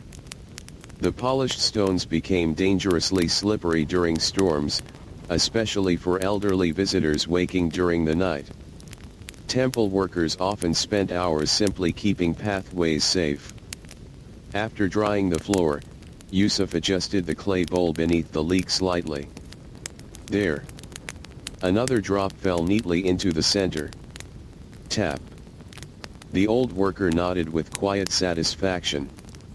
Sometimes success in temple work meant solving only very small problems. As they continued deeper into the eastern halls, the sound of chanting drifted softly through the rain-dark corridors. A nighttime prayer ceremony had begun inside one of the inner chambers. Harun paused briefly outside the doorway. Inside, several priests sat in rows beneath hanging lanterns while smoke from incense rose slowly around them. Their voices blended together in deep calm rhythms that echoed gently against the stone walls. The sound mixed beautifully with the rain outside. For a moment everything felt distant and dreamlike. Yusuf noticed Harun listening. "Storm prayers," he said quietly. Harun looked at him. "Why during storms?" The old worker thought for a moment. Some people believe rain carries thoughts more clearly. Harun was unsure whether Yusuf truly believed that or simply repeated an old temple saying passed down over generations.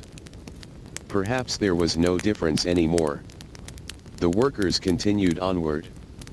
Near the southern stairway they found Salma drying wet footprints left by late travelers who had arrived during the storm seeking shelter. Several soaked cloaks now hung beside the heating room entrance while sleepy visitors rested beneath wool blankets inside. One child snored softly near the doorway with a small wooden toy still clutched in his hand. Salma pushed water toward the drain carefully using folded cloth tied around a wooden board. More travelers arrived. Yusuf asked. She nodded. Road near the river flooded. Harun glanced toward the sleeping room. How many? 7. Salma straightened slowly, pressing one hand against her back for a moment before continuing. 2 elderly women. A family with children. And one merchant who complained about the soup.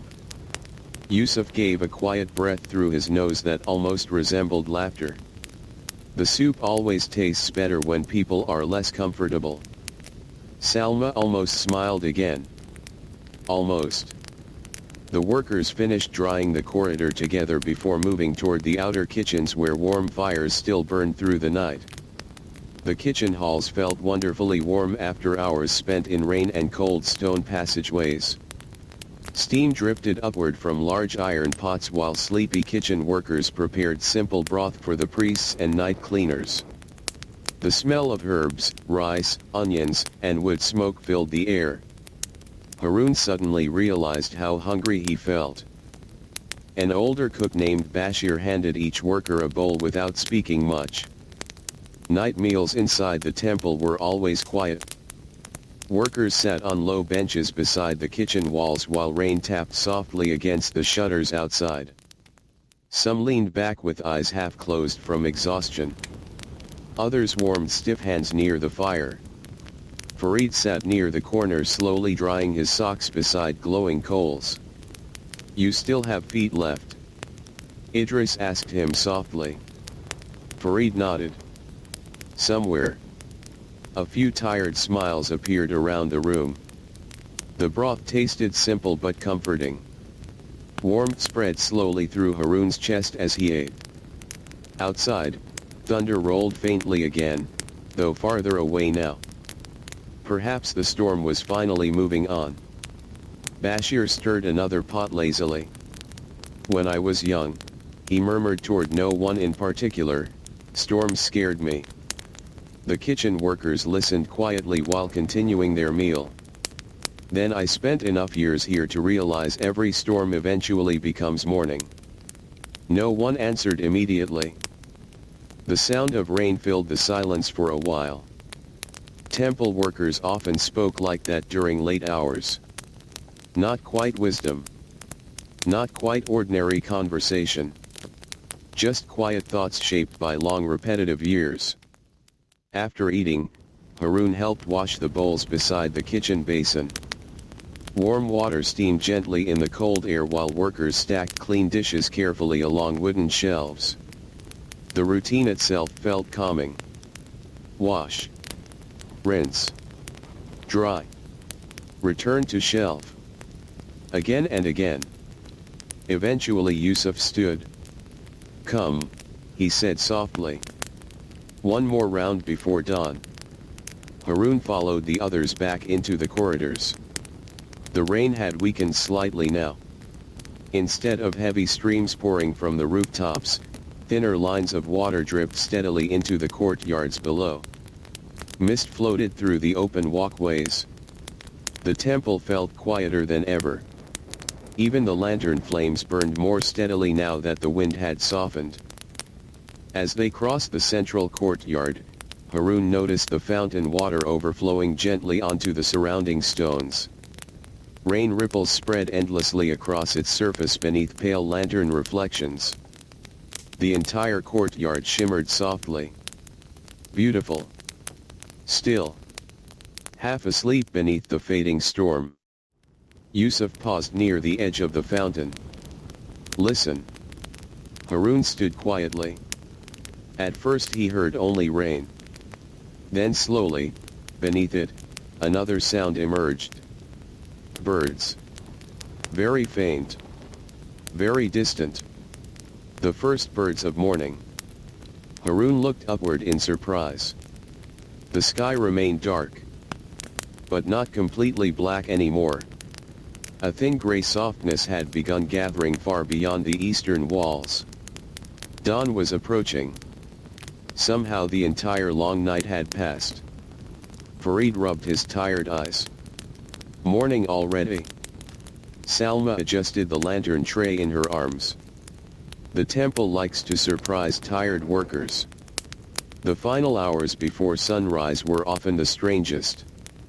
Bodies grew heavy with exhaustion while the world slowly awakened again outside the walls. Soon bakers would light ovens. Fishermen would return toward the river docks. Market sellers would begin arranging vegetables beneath cloth canopies. And once more the temple cleaning workers would prepare the ancient halls for another day. Not because yesterday's work had failed, but because temples, like life itself, were never truly finished. As the first pale hint of dawn slowly touched the rain-dark sky, Haroun followed the workers deeper into the waking temple, where another quiet morning already waited just beyond the fading night.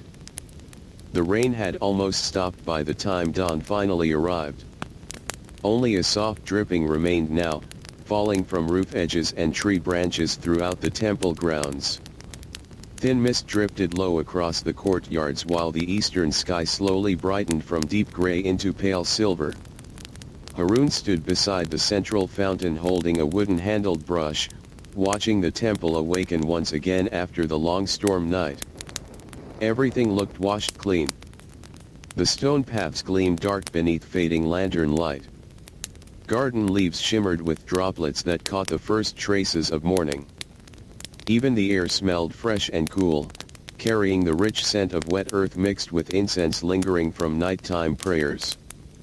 Around him, the workers had already returned to the familiar rhythm of morning duties. No one spoke much about the storm anymore. Storms came. Storms passed. Work continued. Yusuf swept rainwater away from the prayer hall entrance while Idris checked the lower drains one final time before visitors arrived. Salma carefully removed damp cloth from the corridor windows so fresh morning air could move through the halls again. The temple seemed to stretch awake slowly beneath their hands. Far beyond the walls, the city was beginning to stir. Harun could hear faint sounds drifting through the cool dawn air. Roosters calling. Cartwheels rolling across wet roads. A distant dog barking somewhere near the river district. The ordinary world returning after the quiet isolation of the storm night. But inside the temple, the morning still belonged mostly to the workers. This was their hour. The peaceful hour before crowds. Before ceremonies. Before footsteps and voices filled the halls again. Harun followed Yusuf toward the main stairway carrying buckets of clean water suspended from a wooden pole across his shoulders. His muscles ached deeply now from working through the entire night, yet something inside him had grown calmer. The exhaustion no longer felt sharp. Only heavy and slow. Like the tiredness became part of the morning itself. "You survived your first storm shift," Yusuf said quietly. Harun managed a small smile. "Barely." Yusuf dipped a cloth into water. "The first one is always longest." Together they washed mud from the lower temple steps where travelers and workers had passed during the rain. Brown water flowed gently downward through the stone grooves while soft morning light spread gradually across the courtyard. A few early visitors already waited outside the gates beneath damp cloaks. Some carried flowers wrapped carefully to protect them from the weather. Others simply stood silently watching the mist rise around the temple roofs. Harun noticed how peaceful the building looked from a distance after rain. Ancient. Quiet. Almost floating in the pale dawn. One of the guards slowly opened the outer gates as morning bells began ringing through the complex. The sound rolled gently across the wet stones. Deep. Steady. Familiar already. Harun realized he could now tell the difference between certain bells. Morning bells sounded fuller than night bells somehow. Less lonely. The visitors entered quietly while workers continued their cleaning around them. A woman paused near the courtyard fountain to wash her hands. An elderly man stood beneath the eastern archway listening to the bells with closed eyes. Two young brothers chased each other briefly before their mother pulled them gently back into silence. Temple life began flowing again. Endlessly repeating. Yet never exactly the same. Near the western garden, Harun noticed Miriam arranging fresh flowers beneath a covered walkway. Rainwater still dripped softly from the roof beside her while she sorted white and yellow blossoms into shallow bowls. Their scent drifted through the cool air. "You look tired," she said calmly without looking up. Harun laughed softly beneath his breath. "I have not slept." Miriam nodded as though this were entirely ordinary. "Good." Harun blinked. "Good. The temple teaches people differently when they are tired." She placed another flower carefully into a bowl. Tired people stop rushing. Harun was not entirely sure that made sense. Yet after the long night, he understood part of it. Exhaustion forced slowness. And slowness somehow matched the temple better than hurried energy ever could. Miriam handed him a small basket. "Take these to the northern shrine." Inside rested fresh flower petals still wet from washing. Harun carried them through the quiet morning corridors while workers opened shutters along the walls to let in pale daylight. The temple looked softer after rain. Dust had vanished from the outer stones. Wooden beams darkened beautifully with moisture. The garden trees glowed rich green beneath the misty light. Even the silence felt gentler. As he approached the northern shrine, Haroun noticed several workers gathered near one side corridor speaking quietly together. A roof section had leaked during the storm, leaving a shallow puddle across the floor. Farid stood nearby inspecting the ceiling carefully. "Old crack widened," he murmured. Idris pushed water toward the drain with a cloth-wrapped board. "Can it wait?" Farid thought for a moment. "Until dry weather." Temple maintenance never truly ended. One storm repaired. Another storm damaged. One floor polished. Another already dirty again. Yet none of the workers seemed frustrated by this endless cycle. Perhaps because repetition became normal here. Or perhaps because caring for the temple mattered more than finishing it. Haroun delivered the flowers to the shrine and replaced the wilted offerings from the previous day. Rainwater tapped softly outside the windows while a faint golden glow from nearby lanterns reflected across the polished stone floor. The shrine smelled beautifully fresh this morning. Flowers. Wet cedar. Incense. Cold air drifting through the open corridor. For a moment Haroun simply stood there quietly listening to the peaceful sounds around him.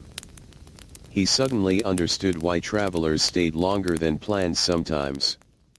Why old workers never truly left. The temple slowed people down. It pulled them gently away from the noise of ordinary life. Even exhaustion felt softer here. When Haroun returned to the central courtyard, the sun had finally begun appearing faintly behind the thinning clouds. Warm light touched the upper rooftops first. Then the lantern poles. Then slowly the wet stone paths below.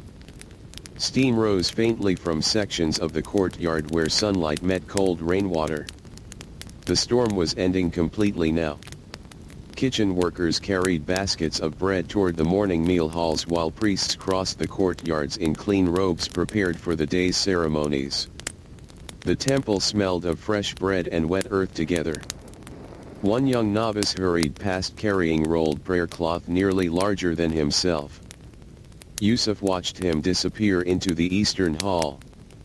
"I used to run like that too," he said quietly. Haroun looked surprised. "You?" The old worker smiled faintly. "Long ago." He leaned on his broom for a moment. "Then one day I realized the temple would still be here whether I hurried or not." The words stayed with Haroun while they resumed sweeping the courtyard. Perhaps that was another thing the temple taught slowly over time. Patience. Not because patience sounded wise, but because ancient places moved at their own pace no matter what anyone wanted. Rain carved stone slowly. Sunlight faded wood slowly. Workers themselves grew older slowly beneath the same repeating bells and seasons. Nothing here could truly be rushed. As morning brightened further, more visitors entered through the gates. Some paused to admire the rain-washed gardens sparkling beneath the early sunlight. Others walked quietly toward the prayer halls where fresh incense already burned. And moving gently among them all, nearly unnoticed once again, the temple cleaning workers continued their endless careful routines beneath the awakening sky. By full morning, the storm already felt distant. Clouds drifted apart slowly above the temple, revealing soft blue patches of sky between them. Sunlight spread warmly across the upper courtyards while droplets still clung to roof edges and tree leaves like tiny pieces of glass. The temple breathed differently after rain. Cool air moved through the corridors. The stone floors felt cleaner beneath bare feet and sandals. Even the sounds seemed sharper somehow. Every bell echoed more clearly. Every bird call carried farther through the gardens. Haroun noticed these things now. Only weeks earlier, he would have walked through the halls without paying attention to changing light or shifting smells in the air. But the temple trained the senses quietly. Day after day. Season after season. Yusuf often said the temple changed people slowly. Harun was beginning to believe him. The morning crowds thickened steadily as travelers entered through the gates after waiting out the storm. Wet cloaks hung drying beneath covered walkways while visitors warmed themselves beside sunlit walls and steaming tea stalls outside the main courtyards. Temple workers moved constantly among them, sweeping away muddy footprints, refilling water basins, replacing damp floor cloth, cleaning lantern glass clouded by rain mist. The work never paused for long. Near the southern entrance, Harun helped Idris scrub mud from the lower stairway where water from the streets had washed dirt across the polished stones overnight. The brush felt heavy in Harun's tired hands now. Every muscle in his shoulders complained when he pushed against the wet stone. Idris noticed immediately.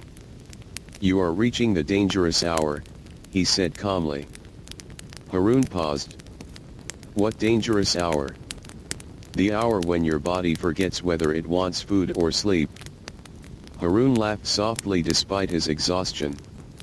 "That already happened." Idris dipped his brush into water. "Good. Then the worst part is over." Temple workers survived long shifts through small conversations like this. Quiet words. Dry humor. Tiny moments drifting gently between long stretches of repetitive work.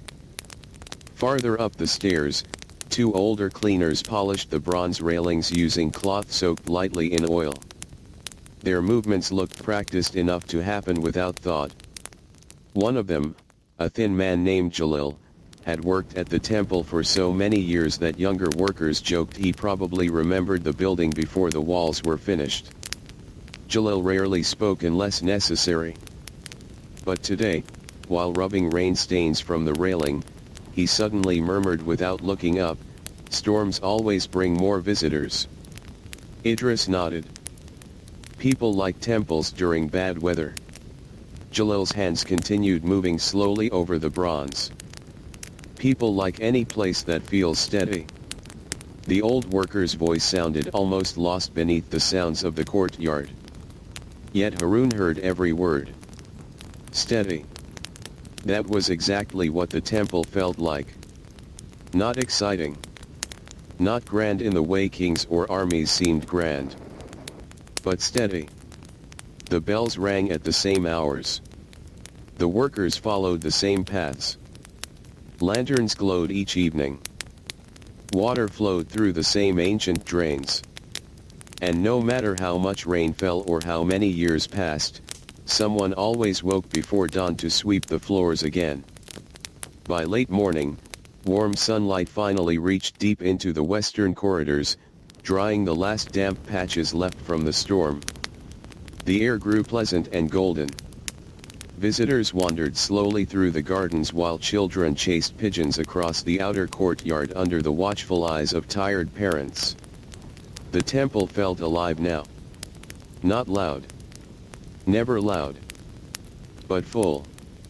Near the central fountain, Miriam arranged bowls of fresh flowers beside the water while priests prepared for the midday prayer ceremony. Harun carried folded cloth toward the prayer hall entrance where Yusuf waited beside several baskets of burned incense ash collected during the night. "Take these to the ash pit," Yusuf said. Harun nodded and lifted the baskets carefully. The ash pit rested near the far northern wall beyond the quieter storage buildings and old workshops rarely visited by outsiders. The path there wound through narrow stone passages lined with moss darkened by the recent rain. Few visitors came this far into the temple grounds. The atmosphere changed here. Less ceremonial. More practical. Workers repaired tools beneath covered shelters. Laundry lines stretched between wooden posts. Clay jars of oil and grain stood stacked neatly beside storage rooms. This was the hidden side of temple life. The side ordinary visitors rarely noticed. Near one workshop, an elderly craftsman repaired cracked lantern frames using tiny metal tools laid carefully across a wooden table. The soft tapping of his hammer echoed gently beneath the roof. Farther along, two workers sorted broken broom handles into piles for repair or burning. Everything inside the temple had purpose. Even old wood found use eventually. Harun reached the ash pit area where yesterday's incense remains had been collected into large covered bins. The air smelled strongly of smoke and herbs. Gray ash shifted lightly in the breeze whenever the lids opened. As Harun emptied the baskets carefully, he noticed another young worker nearby stacking firewood beneath a shelter roof. The boy looked slightly older than Harun himself. His name was Samir. Unlike many of the older workers, Samir still spoke quickly and moved with restless energy that the temple had not yet worn smooth. "You were on storm duty last night?" Samir asked immediately. Harun nodded tiredly. Samir gave a low whistle. "Bad flooding?" "Some."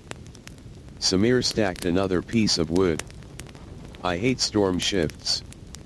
"You've done them before." "3 times. The boy wiped sweat from his forehead. "First time I fell asleep standing beside a corridor lantern." Harun smiled faintly. "What happened?" Samir pointed toward the side of his head. "Walked directly into a pillar." For a brief moment both young workers laughed quietly. Then the calm rhythm of the temple settled around them again. Samir lowered his voice slightly. "Do you ever think about leaving?" The question surprised Harun. "I just arrived." Samir shrugged. "So?" Harun looked across the quiet northern yard where smoke drifted upward from a distant workshop chimney. "I don't know." Samir rested against the woodpile. "My brother says I should work on the river docks instead. Better money." Harun could imagine it. The docks probably sounded loud and busy compared to the endless calm of temple life. Ships arriving. Workers shouting. Heavy cargo moving day and night. Very different from sweeping lantern halls before sunrise. "Then why stay here?" Harun asked. Samir thought for a long moment. Finally he shrugged again. "It's quiet." The answer sounded simple. But Harun understood. The temple offered something difficult to explain once a person became used to it. Quiet routines. Steady days. A strange sense that life moved more slowly within these walls. Eventually Harun returned toward the central courtyards carrying empty baskets beneath the warm midday sunlight. The temple bells rang again, signaling the beginning of the noon prayers. Visitors drifted toward the prayer halls in calm silent lines. Workers stepped aside naturally, allowing the slow movement of robes and sandals to pass around them like water flowing through stone channels. Inside the main hall, sunlight now poured through the upper windows in wide golden beams filled with drifting incense smoke. The room glowed beautifully.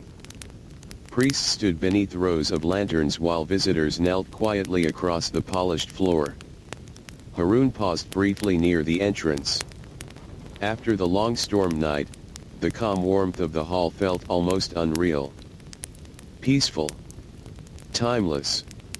Yusuf appeared beside him carrying fresh oil. "You should rest soon," the old worker said softly. Harun blinked tiredly. "I'm still working.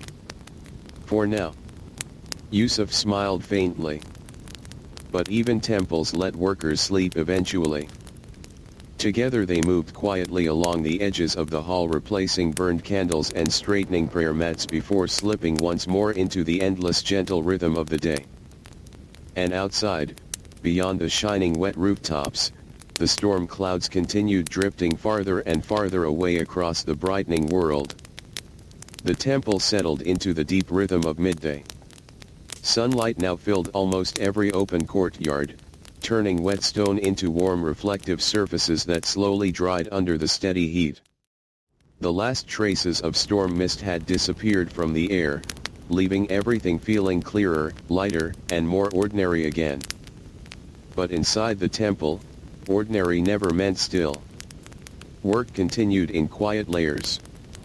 Cleaning, repairing, arranging, watching.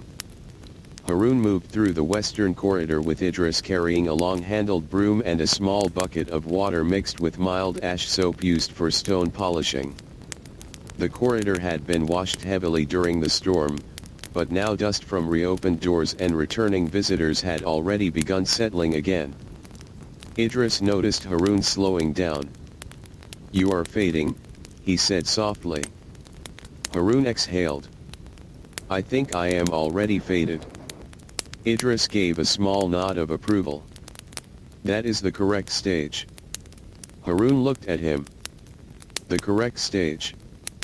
The temple has 4 stages of tiredness." Harun paused slightly, curious despite his exhaustion. Idris leaned on his broom. "First, you feel strong." He pointed toward Harun. "Second, you feel tired but still fast." A small pause. "Third, you feel slow but careful." Harun nodded. "And the fourth?" Idris smiled faintly. "You stop feeling surprised by anything." Harun let out a quiet breath that was almost a laugh. "I think I am between 2 and 3. Idris continued sweeping. "Good. That means you are learning." They worked in silence for a while after that, moving slowly along the corridor as sunlight shifted across the carved windows. Outside, visitors continued flowing through the temple grounds in calm, steady lines. Some carried fresh offerings. Others simply walked through the gardens as if searching for peace without knowing exactly where to find it.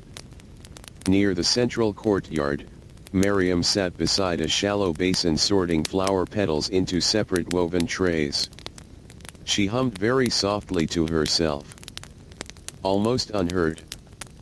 Harun passed by carrying a bucket of water and noticed her hands moving with gentle precision. Even in simple tasks, Miriam never rushed. Every petal was placed carefully. Every imperfect flower removed without hesitation. Yusuf once said she could tell the condition of a flower just by touching it for a moment. Harun believed that now. He had seen her do it. Further inside the complex, the temple kitchens were already preparing the afternoon meal. Steam rose in thick white clouds from large copper pots while the scent of rice, lentils, and herbs drifted across the courtyard. Workers moved between the kitchen and storage rooms carrying baskets of vegetables and clay jars of water. The midday meal was not large, but it was steady and dependable. Like everything else in the temple. Harun and Idris arrived at the kitchen courtyard just as bowls were being distributed. Yusuf was already sitting on a stone ledge beneath the shade of a fig tree, slowly tearing a piece of flat bread into smaller portions. He nodded toward Harun as he arrived. "You are still walking," he said quietly. Harun sat beside him. "Barely." A faint smile passed across Yusuf's face. "That is still walking." The meal was simple again. Rice. Vegetable broth. Bread still warm from early morning baking. But after hours of cleaning stone floors under sunlight, even simple food felt deeply satisfying. Harun held the bowl in both hands for a moment before eating, feeling the warmth spread through his tired fingers. Around him, other workers rested in quiet clusters. Some leaned against trees. Some stretched their legs out across cool stone steps. A few closed their eyes briefly, letting the midday sun warm their faces. No one spoke loudly. Even rest here had a calm tone. Idris broke a piece of bread and dipped it into broth. "You know what I think about most during meals?" he asked. Harun looked at him. Idris continued without waiting. "How many times I have eaten in this exact same place." He gestured slightly around the courtyard. "And how many more times I will." Harun considered that. The temple created a strange sense of repetition. Days blending gently into each other. Meals in the same courtyard. Cleaning the same corridors. Walking the same paths. And yet somehow, it never felt exactly identical. Something always shifted slightly. Light. Weather. Age. Memory. Yusuf finished his bread slowly. "Repetition is not the same as emptiness," he said quietly. No one responded immediately. The words settled softly into the warm air. After the meal, workers washed their bowls at the stone basin near the kitchen wall. Water ran in slow streams down carved channels while sunlight reflected off wet hands and clay cups. Harun helped stack clean bowls onto drying shelves before stepping back into the courtyard. The afternoon heat had grown stronger now. But the temple remained cool in shaded areas beneath covered walkways and thick stone walls. He followed Yusuf toward the central prayer hall where preparations were underway for the next round of visitors and afternoon rituals. Inside the hall, incense had already been refreshed.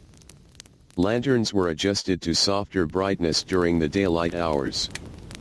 Prayer mats were realigned into perfect rows. The space felt orderly again, restored after the morning movement. Harun worked along the side aisles straightening fallen cloths and checking small oil lamps near the lower shrines. Yusuf moved steadily nearby, occasionally pointing out small details that needed attention. "That one is tilted. Dust near the base. Oil level too low." Nothing was said harshly. Everything was instruction. Everything was quiet correction. At one point, Harun paused near a tall stone pillar carved with ancient patterns worn nearly smooth over time. He ran his cloth lightly across its surface. The stone felt warm from sunlight. Yusuf noticed him pausing. "Beautiful, isn't it?" he asked. Harun nodded slowly. "It feels like it has been here forever." Yusuf gave a small breath. "It has seen more mornings than any of us can imagine." Harun continued wiping gently. The idea of time stretching so far backward felt difficult to grasp. People came and went. Workers arrived young and left old. Generations passed through the temple like shifting seasons. Yet the stone remained. The same silent presence through all of it. By late afternoon, the temple grew busier again as visitors returned for evening preparations. Children followed their parents through shaded walkways. Travelers arrived carrying small offerings wrapped carefully in cloth. Priests crossed courtyards in calm steady lines toward meditation halls. The temple returned to its familiar cycle once more.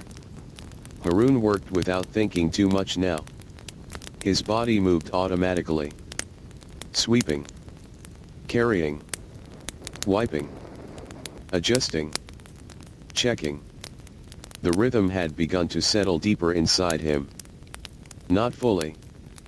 But enough that silence no longer felt strange. Only natural. As the sun began lowering slightly toward the west, Yusuf called him over to the edge of the courtyard. "You did well during the storm," he said simply. Harun blinked. "That was last night." Yusuf nodded. "And already it feels like another life." Harun looked across the temple grounds. Sunlight glowed across wet stones still drying from the rain. Visitors moved peacefully through the gardens. Lanterns waited quietly for evening. And somewhere deep inside the temple, bells prepared to ring again. Yusuf adjusted the cloth in his hands. "Come," he said softly. "There is still work before evening arrives." And together they walked back into the slow unfolding rhythm of the temple as the day gently continued forward toward night once more. Evening approached again, quietly, and without urgency. The temple never seemed to rush toward night or morning. It simply moved, like breathing, slow, steady, and continuous no matter what had happened the day before. The wet stone courtyards from the storm were now almost completely dry. Only a few darker patches remained in shaded corners where sunlight had not fully reached. Lanterns were being prepared once more. Fresh oil poured carefully. Wicks trimmed. Glass cleaned until each flame would burn evenly through the coming night. Harun followed Yusuf through the central corridor carrying a small tray of cleaned lamp glass panels. Each piece caught the fading sunlight briefly before becoming part of the growing evening glow inside the temple halls. The transition always felt subtle. First, the light softened. Then shadows lengthened. Then the air cooled slightly as the sun began lowering behind distant rooftops beyond the temple walls. And slowly, without anyone announcing it, the temple shifted into its evening mood. Priests moved through the halls preparing for prayer. Visitors gathered quietly in small groups. Workers increased their pace just enough to complete final preparations before the night ceremony began. But even the faster pace here was still calm by the standards of the outside world. Idris met Harun near the lantern storage alcove. "Bring those here," he said, gesturing toward the tray. Harun handed over the glass panels carefully. Idris inspected each one quickly. "No cracks," he said. "Good." He paused briefly. "You are getting better at handling glass." Harun nodded slightly. "It feels less fragile now." Idris gave a faint approving sound. "That means your hands are learning the weight of things properly." Harun had not thought about that before. But it made sense. At first everything in the temple felt delicate. Lamps. Bowls. Wooden carvings. Even silence felt fragile. But over time, careful repetition made everything feel more familiar. Less frightening. More understood. Near the western garden, Miriam was already preparing the evening flower arrangements. The petals she worked with now were freshly brought in from the temple gardens. Some were still open from the afternoon sun, releasing a soft scent that mixed gently with incense drifting from nearby shrines. Harun passed by and noticed how she arranged colors without hesitation. White near gold. Soft pink near deep green leaves. Small details that no visitor likely thought about consciously, but somehow shaped the feeling of the entire garden space. Yusuf often said that people did not notice order when it was done well. Only disorder stood out. Harun now understood that more clearly. As the sky deepened toward orange and violet, the first evening bell began to sound across the temple grounds. It was slower than the daytime bells. Heavier. Almost like a reminder that the day was closing rather than beginning. The sound moved through stone corridors, over rooftops, across courtyards still warm from sunlight. Everything paused briefly. Workers stopped their tasks. Visitors lowered their movements. Even birds in the trees outside seemed to quiet for a moment. Harun stood still beside Idris during the bell. He felt it more strongly now than he had at the beginning of his time here. Not just sound, but rhythm. A signal that shaped everything inside the temple. When the bell faded, movement resumed gently. Yusuf approached Harun and Idris near the corridor entrance. "Final preparation before night prayers," he said softly. The three of them moved together into the main prayer hall. Inside, the transformation was already complete. Lanterns now glowed in steady lines along the high walls. The last traces of daylight filtered through upper windows, casting long soft beams across polished stone floors. The air carried a deep mixture of incense, oil, and fresh flowers. Visitors had already begun filling the hall. Some knelt immediately upon entering. Others walked slowly toward their familiar places. Families gathered quietly near side aisles. Elderly visitors leaned against pillars in silent comfort. Harun helped adjust mats along the outer edges of the hall while Idris checked the lantern heights and Yusuf moved calmly between rows, ensuring everything remained balanced and orderly. No one spoke loudly. Even conversation felt unnecessary here. The hall itself seemed to encourage silence. As the final lanterns were lit, the entire space transformed fully into evening light. Warm, golden, softly flickering. The temple now felt like a world contained within itself. Outside, the city continued its ordinary nightlife. But inside, everything slowed into ritual. Harun stepped back briefly from the hall entrance and watched. He noticed something he had not seen before. The temple did not feel like a building being used. It felt like a living pattern repeating itself through people. Light, movement, silence, care, then repetition again. Yusuf stood beside him. "Do you see it now?" he asked softly. Harun hesitated. "I think so." Yusuf nodded. "You don't need to understand it fully." A pause. "Just stay inside it long enough, and it becomes part of you." Harun did not reply immediately. But he felt that something inside him had already started to change. Not in a sudden way. Not in a noticeable way. But like dust settling slowly into stone over time. The night prayers began. The hall filled with quiet synchronized movement as priests led deep steady chants. The sound rolled through the space like waves. Not loud, but powerful in its calmness. Harun stood at the edge of the hall, no longer cleaning, just watching for a moment. Idris passed behind him and lightly tapped his shoulder. "Don't stay still too long," he said gently. "There is always more work after prayers."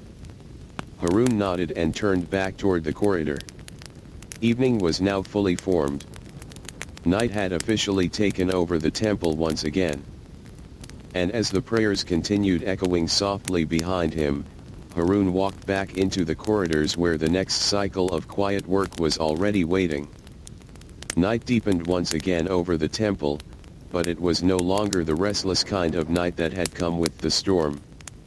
This night was calm, steady, familiar. The prayers inside the main hall had slowly softened into silence, and now only the low glow of lanterns remained across the corridors where workers continued their duties.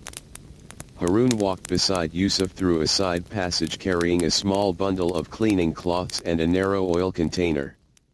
The temple at this hour felt almost like a memory of itself. The sounds were reduced to their simplest forms. Soft footsteps.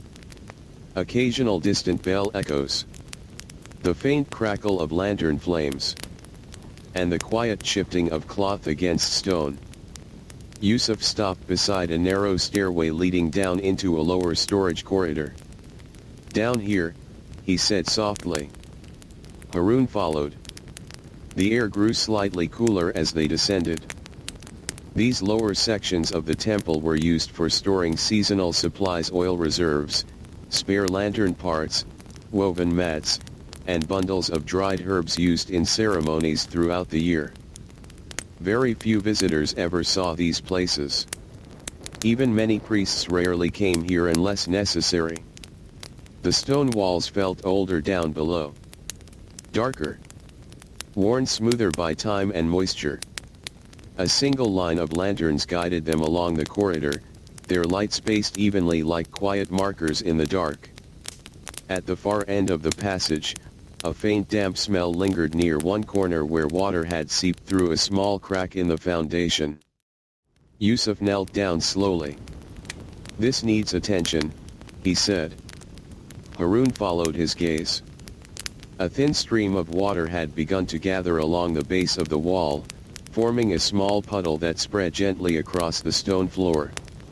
It was not large, but enough to be noticed. Enough to matter. Yusuf pressed his fingers lightly against the stone above the crack. "It widens during heavy rain," he said. Harun remembered the storm. "This is from earlier." Yusuf nodded. "Everything leaves a trace." Harun knelt beside him and placed a dry cloth along the edge of the water. It absorbed slowly. The movement felt simple, almost ordinary. Yet something about it felt important. Not dramatic. Not urgent. Just steady care. Yusuf watched him quietly for a moment. "You see," he said, "most of this work is not about fixing big things." Harun listened. "It is about stopping small things from becoming big things." The words stayed with Harun as they worked together to dry the corridor and temporarily redirect the water using small clay channels placed along the wall base. After a while, the leak became less visible. Not gone. Just controlled. The temple would likely repair it properly in the dry season. For now, the workers simply ensured it would not spread. When they finished, Yusuf stood slowly and brushed dust from his hands. "Come," he said. "There is still the upper lantern walk." They returned upward through narrow stone stairs that curved gently toward the upper outer corridors of the temple. These passages ran along the higher levels of the structure, where lanterns were mounted along carved wooden beams overlooking gardens and rooftops. From here, the night view of the temple felt different. Harun paused briefly at one opening. Below, the courtyard stretched out in soft golden light. Lanterns reflected across wet stone in long shimmering patterns.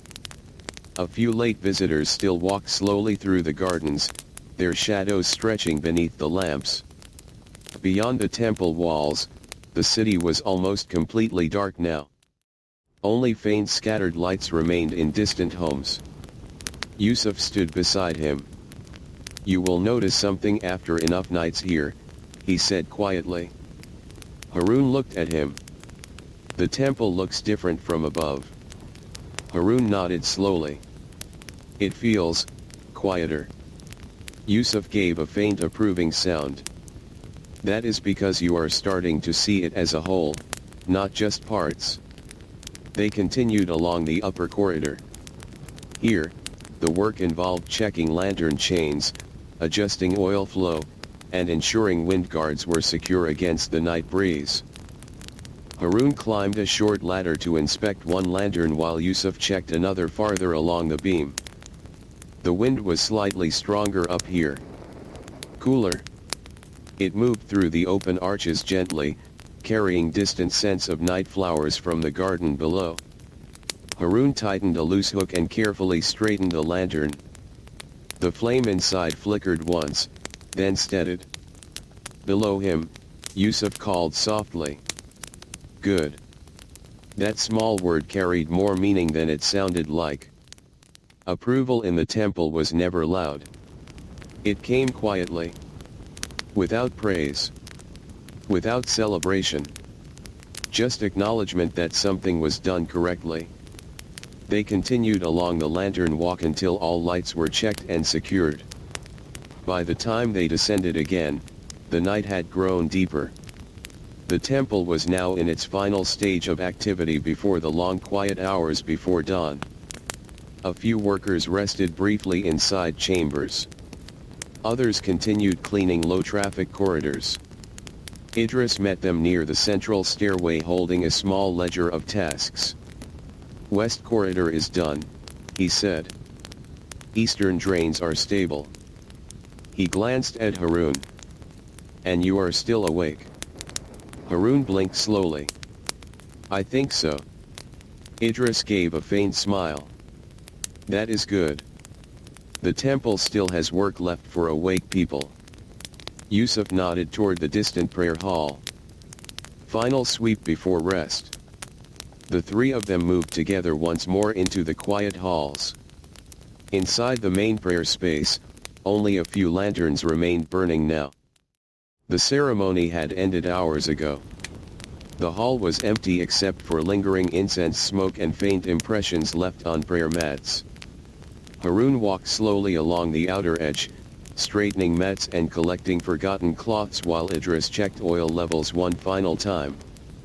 Yusuf moved through the center aisle with calm steps, ensuring everything was properly arranged for the next morning's cycle. Outside, the night wind brushed softly against the temple walls. Inside, everything was becoming still again. Not finished. Never finished. Just resting briefly before the next beginning. When they finally stepped back into the corridor, Idris exhaled quietly. That is enough for tonight. No one argued. No one needed to. The temple had already agreed. And as the workers began to disperse toward their resting quarters, Harun felt the strange weight of the night settle gently into something softer, less like exhaustion now, and more like quiet understanding. The temple would wake them again before dawn. It always did. The temple did not truly become silent. It only became quieter in layers. Even after the final workers had stepped away from the main halls, even after the last prayer echoes faded into the stone, there were still sounds if someone listened carefully enough. A lantern flame shifting inside its glass. A distant drip of water settling from a roof edge. A soft wind passing through open garden corridors. And beneath all of it, the steady presence of a place that had never learned how to fully sleep. Harun lay for a short time in the workers' resting chamber, where thin mats lined the floor in neat rows. The room was dimly lit by a single low lantern placed near the entrance. Most workers had already settled into half-sleep or quiet rest. Some lay on their backs staring into darkness. Others turned slightly on their sides, still dressed in simple work clothes, too tired to fully change. The smell in the room was familiar now. Sweat from long work hours. Dry cloth. Herbal tea from earlier. And faint traces of incense that seemed to follow them everywhere inside the temple.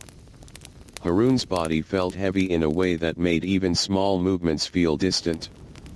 His arms ached. His legs still carried the memory of stairs, ladders, and endless corridors. But his mind did not feel restless anymore. It drifted slowly instead. Like water settling after being stirred. Beside him, Idris exhaled quietly in his sleep. Farid had already turned away toward the wall. Yusuf lay still near the far end of the room, hands folded calmly over his chest, as if even sleep was something he had learned to enter gently. Harun closed his eyes.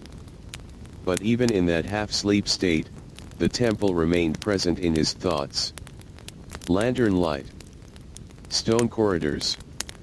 Rain falling on rooftops. The rhythm of sweeping. The sound of bells. Not as separate memories anymore, but as one continuous flow.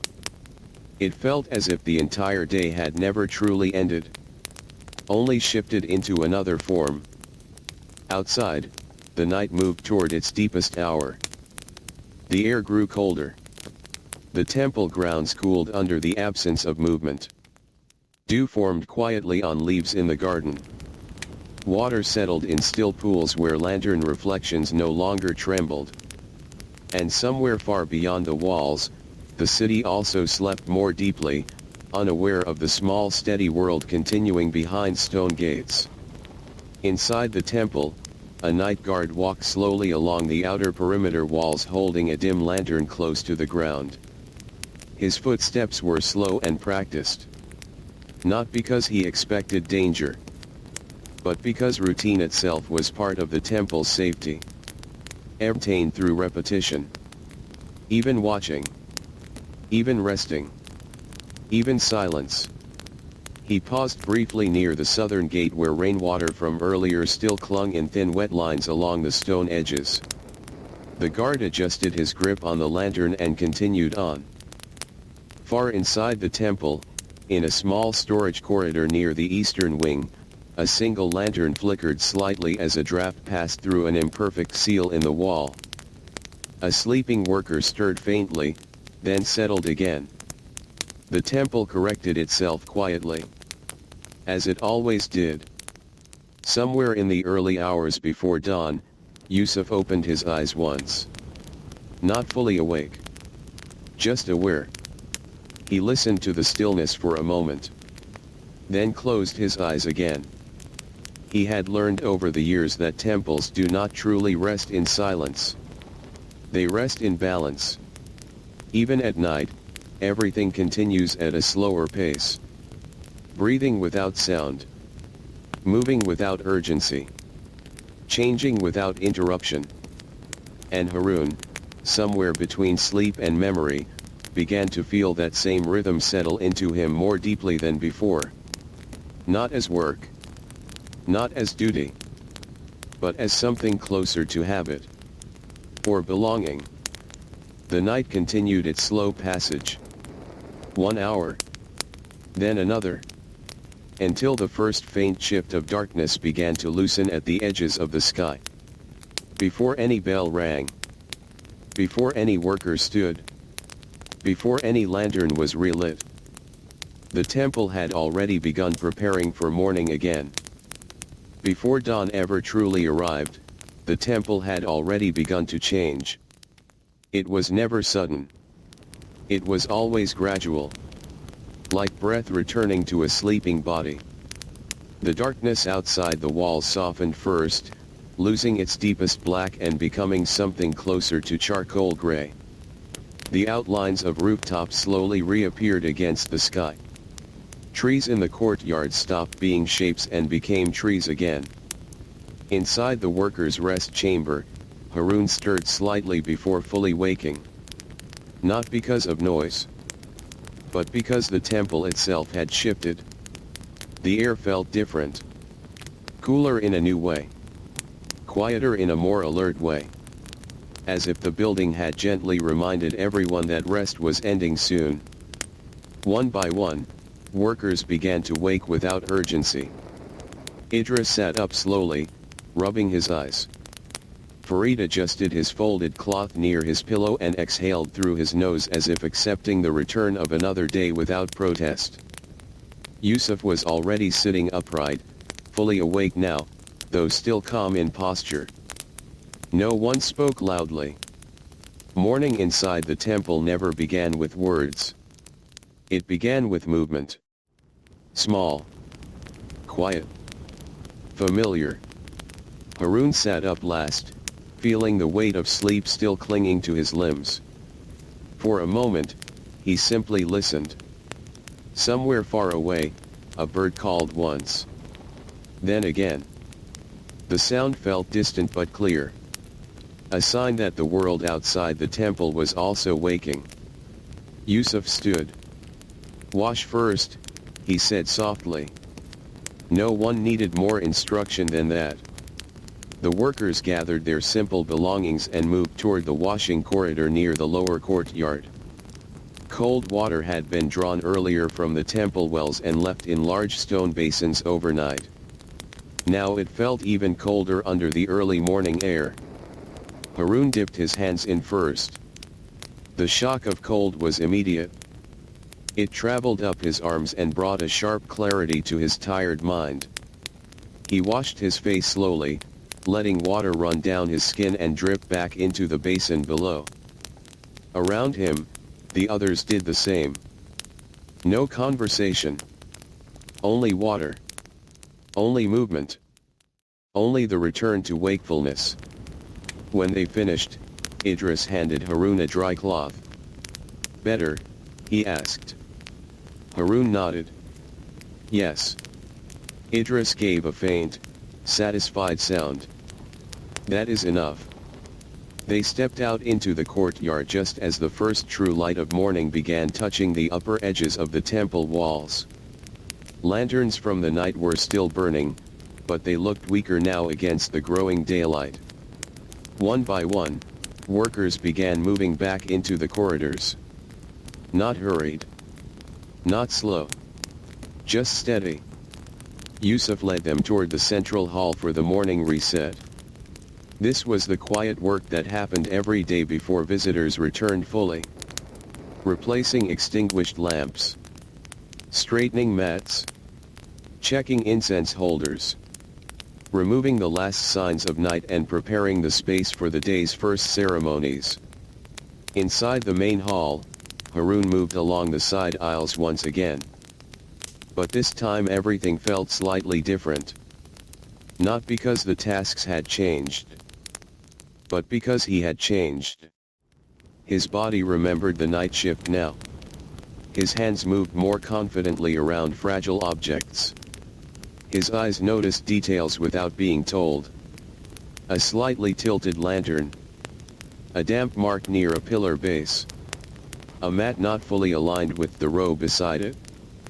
Small things. Always small things.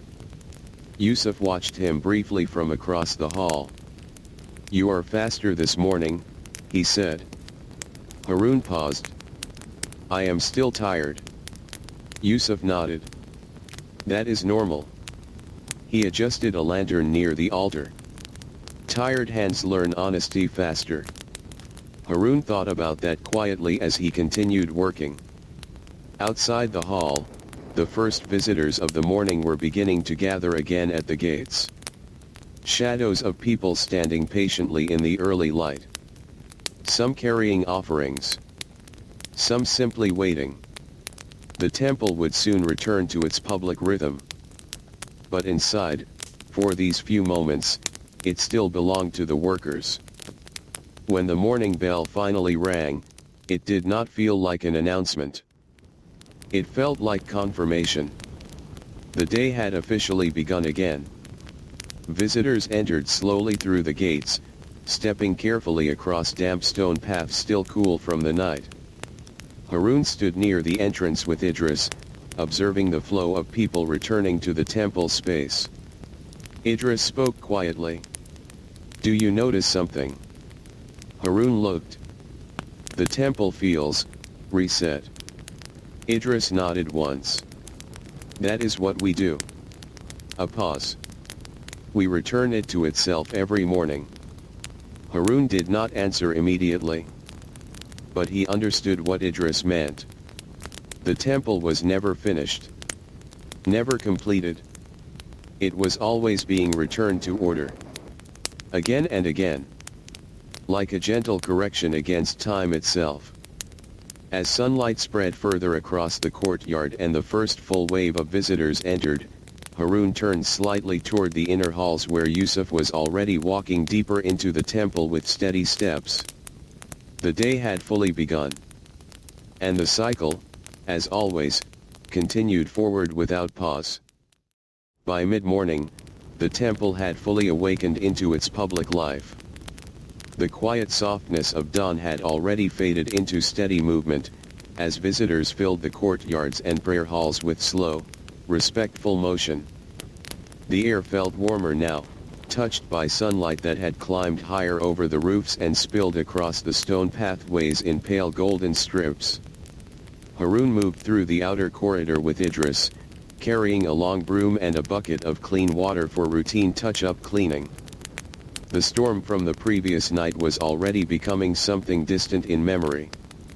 Only small reminders remained: slightly darker stone patches in shaded corners, a faint scent of damp wood near the lower storage halls, and the occasional drip still falling from roof carvings that had not fully dried. Everything else had returned to its familiar rhythm. Visitors walked in calm lines toward the central shrine.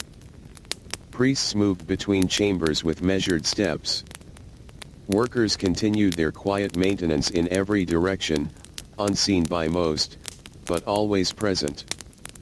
Idris stopped near a carved archway and gently tapped the stone with the end of his broom handle. "Listen," he said softly. Harun paused. At first, he heard only footsteps and distant voices. Then, beneath it, the steady sound of sweeping brushes across stone, faint but constant. Idris nodded. "The temple never stops cleaning," he said. Harun looked around slowly. He realized it was true. Even while they spoke, other workers were already dusting railings, wiping lantern glass, and clearing footprints that had appeared only minutes earlier. Idris leaned slightly on his broom. "It just changes who is doing it." They continued walking. Near the western garden corridor, Harun passed Miriam again, who was now tending to water bowls placed beside a shaded walkway.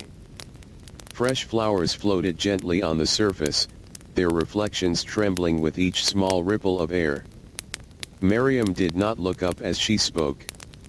"The temple looks different when you are tired," she said quietly.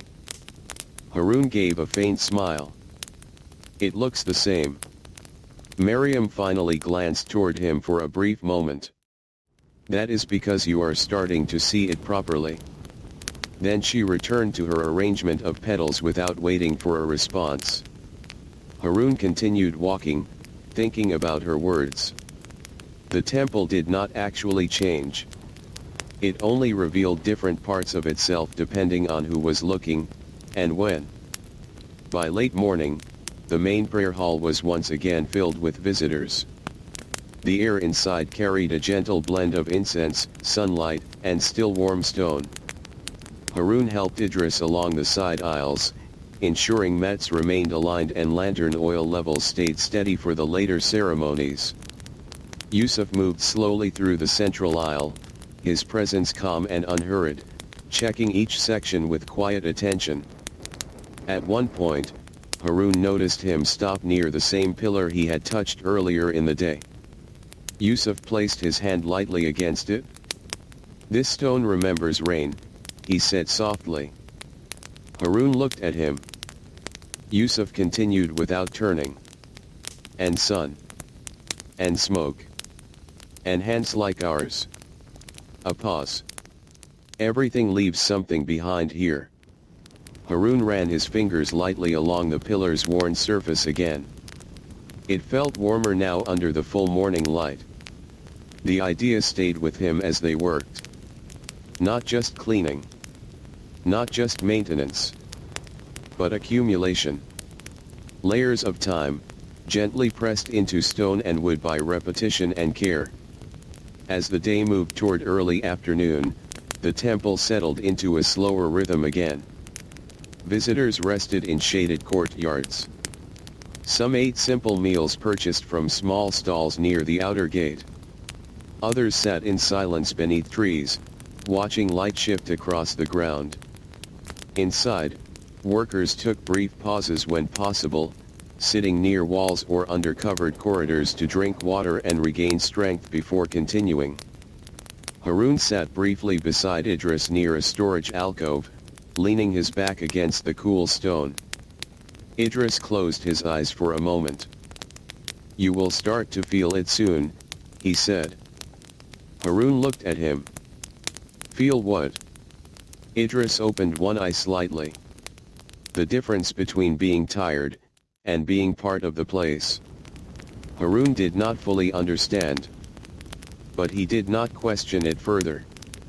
Instead, he simply sat in silence for a while, listening to the steady life of the temple continuing around him.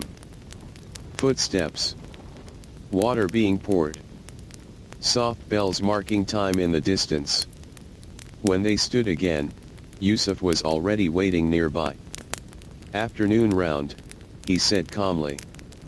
And once more, without hesitation, the workers returned to their endless cycle of quiet care, moving through light and shadow, through visitors and silence, through repetition that never ended, but always remained steady and gentle like the temple itself. The afternoon light in the temple had a different quality than the morning. It was softer in some places, sharper in others.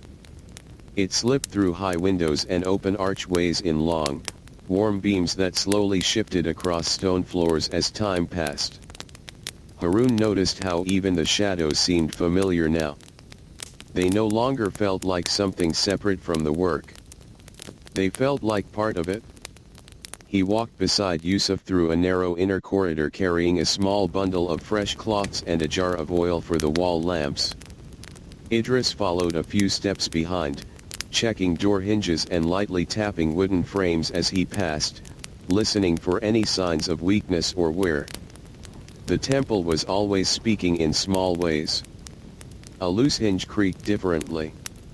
A stone felt slightly uneven underfoot. A lantern glass rattled too easily in its frame. The workers listened to all of it without needing words. As they passed a side chamber, Harun noticed an elderly visitor sitting alone inside, facing a small shrine. The man's hands rested quietly on his knees, and his posture was still enough that he almost looked like part of the stone itself. Yusuf slowed slightly but did not stop. "Some people come here just to sit," he said softly. Harun glanced at him. "They don't pray." Yusuf shook his head gently. "Not always in ways we can see." They continued walking. The corridor opened into a wider hall where sunlight pooled across the floor in pale golden shapes. Dust particles drifted slowly through the light, visible only when Harun paused long enough to notice them. Idris stopped near a lantern mounted high on the wall. "This one is leaning," he said. Harun looked up. It was slightly tilted, almost unnoticeable unless someone paid close attention. Yusuf nodded. "Fix it before evening." Harun climbed the short ladder carefully and adjusted the lantern frame until it hung straight again. When he stepped back down, Idris gave a quiet approving nod. "Better," he said. No more words followed. Praise in the temple was always like that. Brief. Simple. Enough. They moved on. In the western courtyard, Miriam was now overseeing the replacement of flower trays near the fountain. The water there reflected the afternoon sky in soft shifting blues, occasionally broken by ripples when petals were added or removed. Harun paused briefly as he passed. Miriam spoke without looking up. "The flowers last longer today." Harun glanced at the bowls. "They seem the same." Miriam shook her head slightly. "The air is calmer after rain. Everything lasts a little longer when it is not rushed." Harun nodded slowly and continued walking, thinking about that quietly. Nothing in the temple ever seemed rushed. Even when work was constant, it was never hurried in spirit. By mid-afternoon, the temple reached its most settled state of the day. Visitors were fewer in number now, resting in shaded courtyards or slowly moving between quieter shrines. The energy of morning had faded, leaving behind a steady hum of calm activity. Harun and Idris worked along the lower corridor near the storage wing, where baskets of cloths, oil jars, and cleaning tools were kept neatly arranged in wooden shelves. Idris handed Harun a folded list written on thin paper. "Check these," he said. Harun scanned it. Lantern oil levels. Courtyard drains. 3 damaged mats. 1 cracked window frame. He nodded. "All normal." Idris gave a faint sound of approval. "That is what normal looks like here." They began moving through the listed tasks one by one. The cracked window frame was in a small side room rarely used except during heavy rain seasons. The damage was minor, likely worsened by the storm from the previous night. Harun pressed gently along the edge of the wood.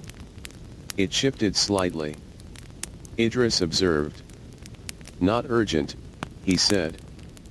"But do not forget it." Harun nodded. he was beginning to understand how memory worked inside the temple. Nothing was truly urgent all the time. But nothing could be completely ignored either. Everything existed in a slow cycle of attention. They continued their rounds until the afternoon bell rang softly across the courtyard. It was not as deep as the morning bell, nor as final as the evening one. It simply marked time moving forward. Haroun stood briefly in the courtyard when it sounded, feeling the vibration pass through the air and into the stone beneath his feet. Yusuf appeared beside him again. "Almost evening preparation," he said quietly. Haroun exhaled slowly.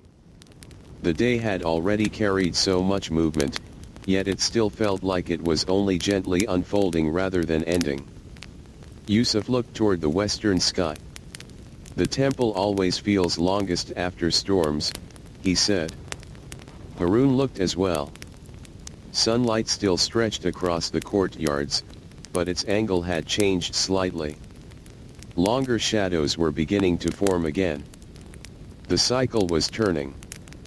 Always turning. And as they walked once more toward the inner halls, Haroun realized something he could not easily put into words. The temple was not just a place he worked in anymore. It was a rhythm he was slowly learning to live inside. Evening arrived in the temple the way it always did, without announcement, without sudden change, only a slow softening of light until the entire world inside the walls felt slightly closer, slightly quieter. Shadows stretched longer across the courtyards. Lanterns began to glow earlier. And the air itself seemed to slow down, as if the temple was gently lowering its voice. Haroun moved with Yusuf through the central corridor carrying a shallow tray of oil lamps prepared for the evening placement. Idris followed behind, checking the upper hooks where lanterns would soon be hung for the night. The routine was familiar now. Not new anymore. Not strange. Just steady. Yusuf stopped near the entrance of the main prayer hall. "Evening preparation begins here," he said softly. Inside, the hall was still partially lit by fading daylight through high windows. The beams of sun that remained looked thinner now, almost like threads of gold stretched across stone. Workers were already moving in coordinated silence. Replacing lamp wicks. Adjusting mats. Cleaning the last footprints from the afternoon visitors. Haroun joined them without hesitation, moving along the side aisle where a few lanterns had already begun to glow. He noticed something he had not noticed before. Each lantern had its own small personality of light. Some flames burned steady and calm. Others flickered slightly before settling. A few gave off a warmer glow, while others remained pale and restrained. The temple, in its quiet way, was full of variations. Idris appeared beside him. "Oil level is important," he said. Haroun nodded. "I know." Idris gave a faint approving sound. "But now you feel it?" Haroun looked at him. "Feel it?" Idris pointed toward a lantern flame. "You do not just measure oil anymore. You understand what it does." Haroun did not respond immediately. But he understood what Idris meant. Before, everything had been instruction. Now, some of it was recognition. The work had begun to explain itself. Near the central aisle, Miriam was placing final arrangements of flowers along the shrine steps. The colors looked deeper in the evening light. White petals reflecting gold. Red petals softening into shadow. Green leaves blending into the stone like natural extensions of the temple itself. Haroun passed her briefly. Miriam spoke without turning. "Evening makes everything more honest." Haroun slowed. "Honest?" Miriam nodded slightly. "In the morning, everything looks possible.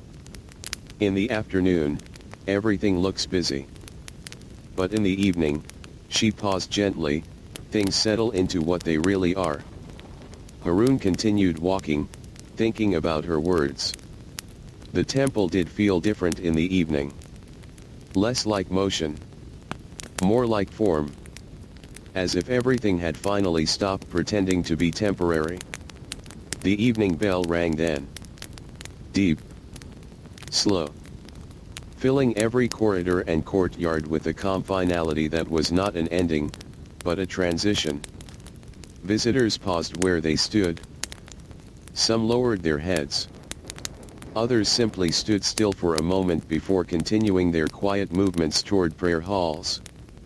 Haroon felt the sound more deeply now than he had in earlier days. It no longer surprised him. It aligned him. Yusuf stood near the prayer hall entrance. "Light them," he said softly. The workers moved into position. Haroon climbed a small ladder beside Idris and carefully placed the first oil lamp into its holder along the upper wall beam. The flame caught quickly. Warm light spread outward. Then another. And another. One by one, the hall filled with glowing points of steady fire. The transformation was gradual, but complete. The temple shifted fully into its evening form. Golden. Warm. Still. The air inside felt different now, thicker with incense and quiet human presence. Prayers began shortly after. Soft voices rising and falling in slow rhythm. Haroon stood at the edge of the hall once again, no longer actively cleaning, just observing the completed preparation for a moment. Idris passed behind him. "You can rest after this round," he said. Haroon nodded slightly. "After?" Idris corrected himself gently. "After everything is checked." A faint hint of humor passed through his voice. "Which means, not yet." Haroon almost smiled. The work continued. They moved through final checks along the corridors, ensuring no lantern was left unstable, no mat misaligned, no door left slightly open to wind. Yusuf walked slowly through the center of it all, quiet and attentive, as if confirming that the temple had been properly returned to its evening state. When everything was done, he finally spoke. "Enough." The word carried a soft weight. Not command. Closure. Workers began to disperse toward rest areas and quieter chambers. Haroon stood briefly in the corridor, feeling the day settle fully into memory. Morning storm. Afternoon heat. Evening light. All of it now folded into the temple's ongoing rhythm. Idris walked beside him toward the resting chambers. "You are learning quickly," he said. Haroon looked at him. "I am just following." Idris shook his head slightly. "No, a pause. You are staying." That word remained with Haroon as they entered the dim resting chamber again, where lantern light was low and voices were soft. Outside, the temple continued its quiet evening prayers. And inside, the workers slowly returned to rest, preparing for another cycle that would begin again before dawn, steady, unchanging, and endlessly continuing like the breath of something ancient and calm. The resting chamber felt warmer than the corridors outside, not because the air itself had changed, but because the day's work had gathered inside the bodies of the workers and turned into stillness. Lantern light stayed low near the entrance, casting a soft amber glow that barely reached the far corners of the room. Haroon lay down again on his simple mat. His muscles felt heavier now than they had at any point earlier in the day. Not painful. Just fully aware of themselves. As if his body had finally accepted the long rhythm it had been moving through without pause. Around him, the other workers settled into silence. Idris sat with his back against the wall for a while before lying down. Farid adjusted his folded cloth carefully as always, placing it beside him like a small ritual. Yusuf remained still, eyes open for a moment longer than the others, listening to the faint sounds beyond the room. Harun noticed that even in rest, Yusuf seemed to stay partially connected to the temple, as if part of him never fully stepped away. Slowly, the room grew quieter.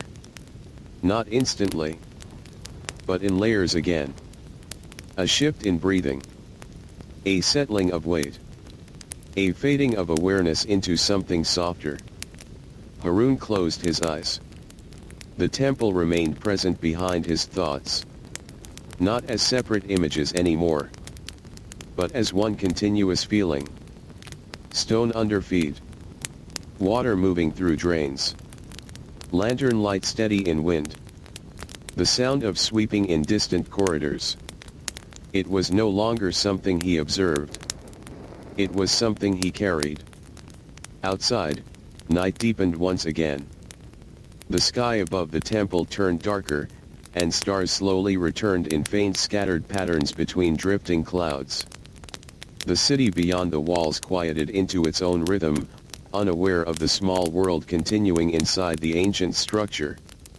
Inside the temple grounds, a lone night worker made his rounds along the outer walls again.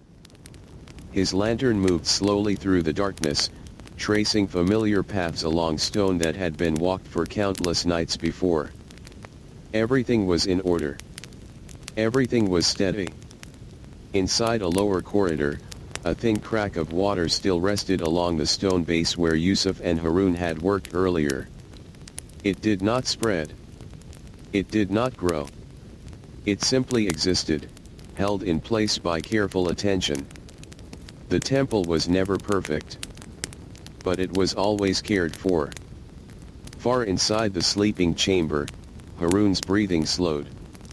His mind drifted in and out of sleep gently, like a boat settling into calm water after a long journey. There were no sharp thoughts anymore.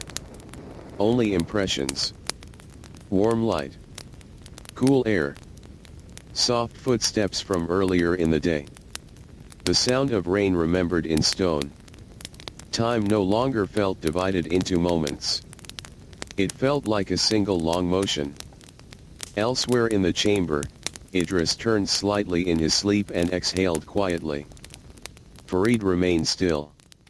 Yusuf lay with hands folded again, calm and motionless, as if sleep was simply another form of watchfulness. And the temple continued. Always. Not loudly. Not urgently. But continuously. Like something that had learned how to exist without needing to stop. Hours passed. The night deepened. And slowly, without warning, the edge of darkness began to soften once again. Somewhere far beyond the walls, before any bell rang, before any voice spoke, the first hint of morning returned to the sky. And the temple, as always, was already beginning to wake inside its sleep. The first light of morning did not arrive like an event. It arrived like a change in weight. As if the night had been holding something carefully, and slowly, without breaking, it began to release it back into the world. Inside the resting chamber, Harun's eyes opened before he fully understood why. There was no sound that forced him awake. No call. No movement. Only a subtle shift in the air that his body had already learned to recognize. Dawn. The temple was waking again.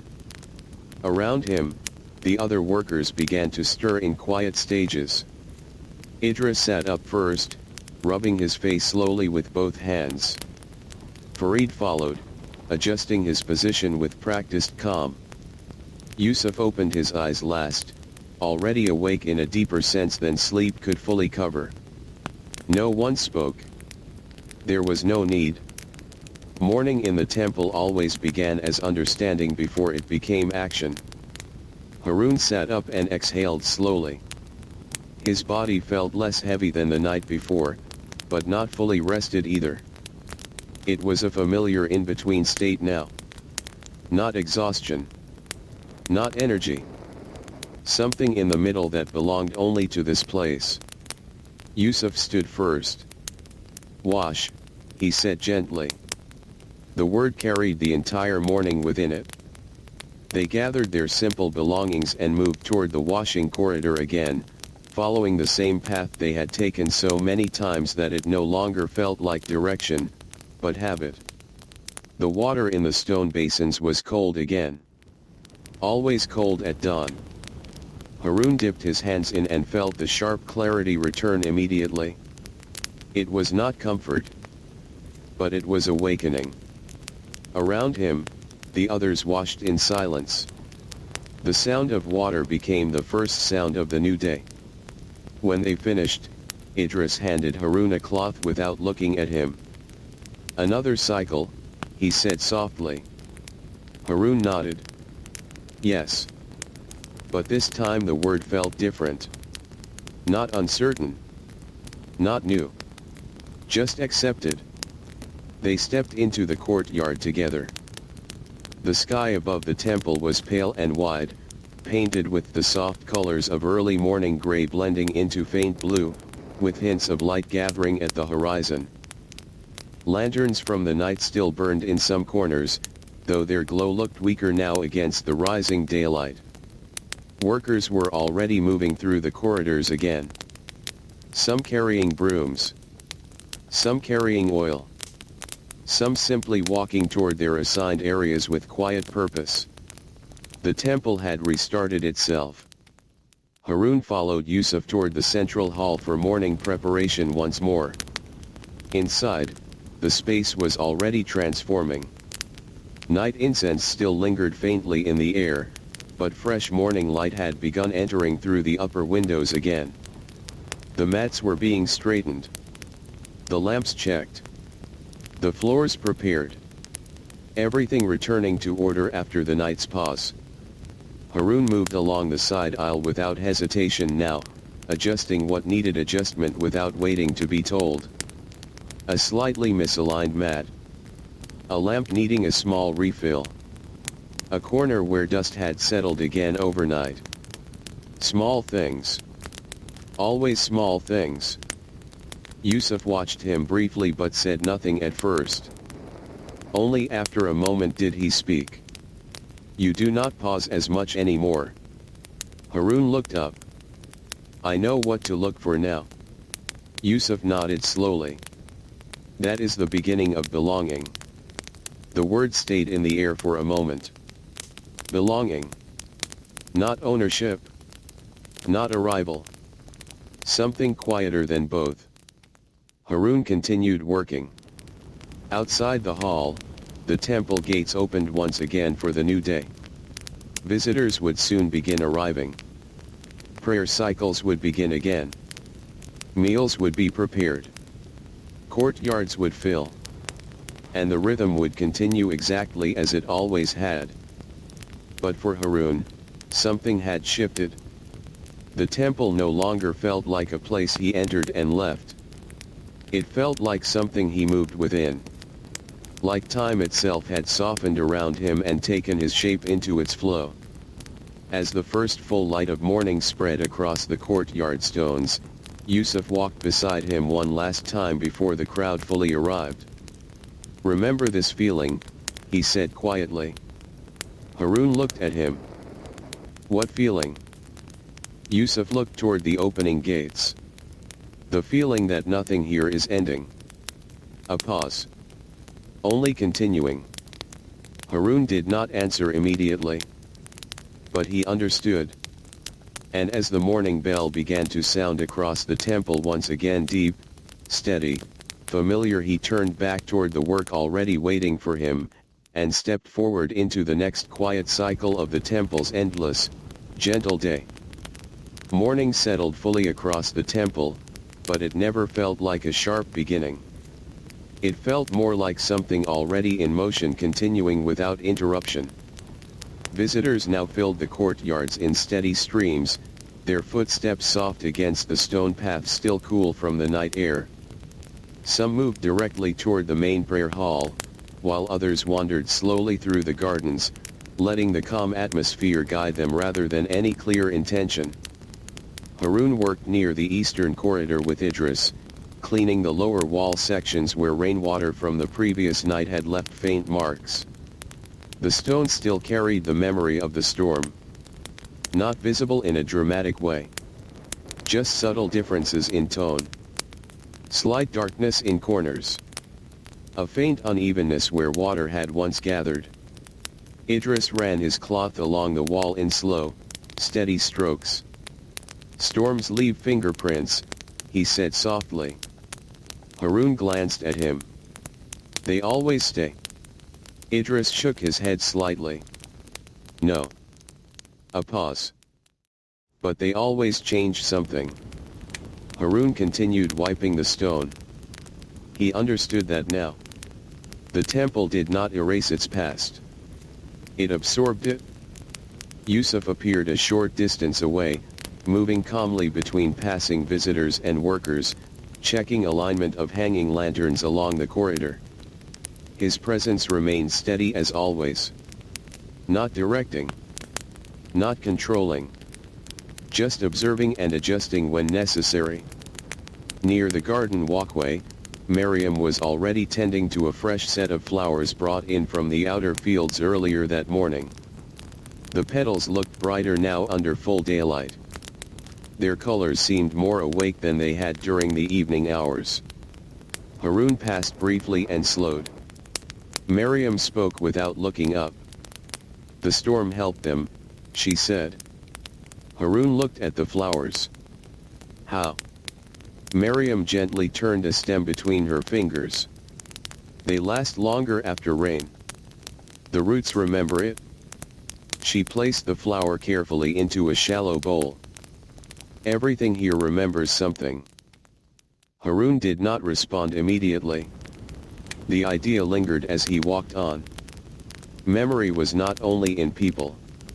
It was in stone, water, air, and even in the way flowers opened or lasted longer depending on weather. By late morning, the temple had fully returned to its busiest rhythm. Prayer halls filled and emptied in cycles.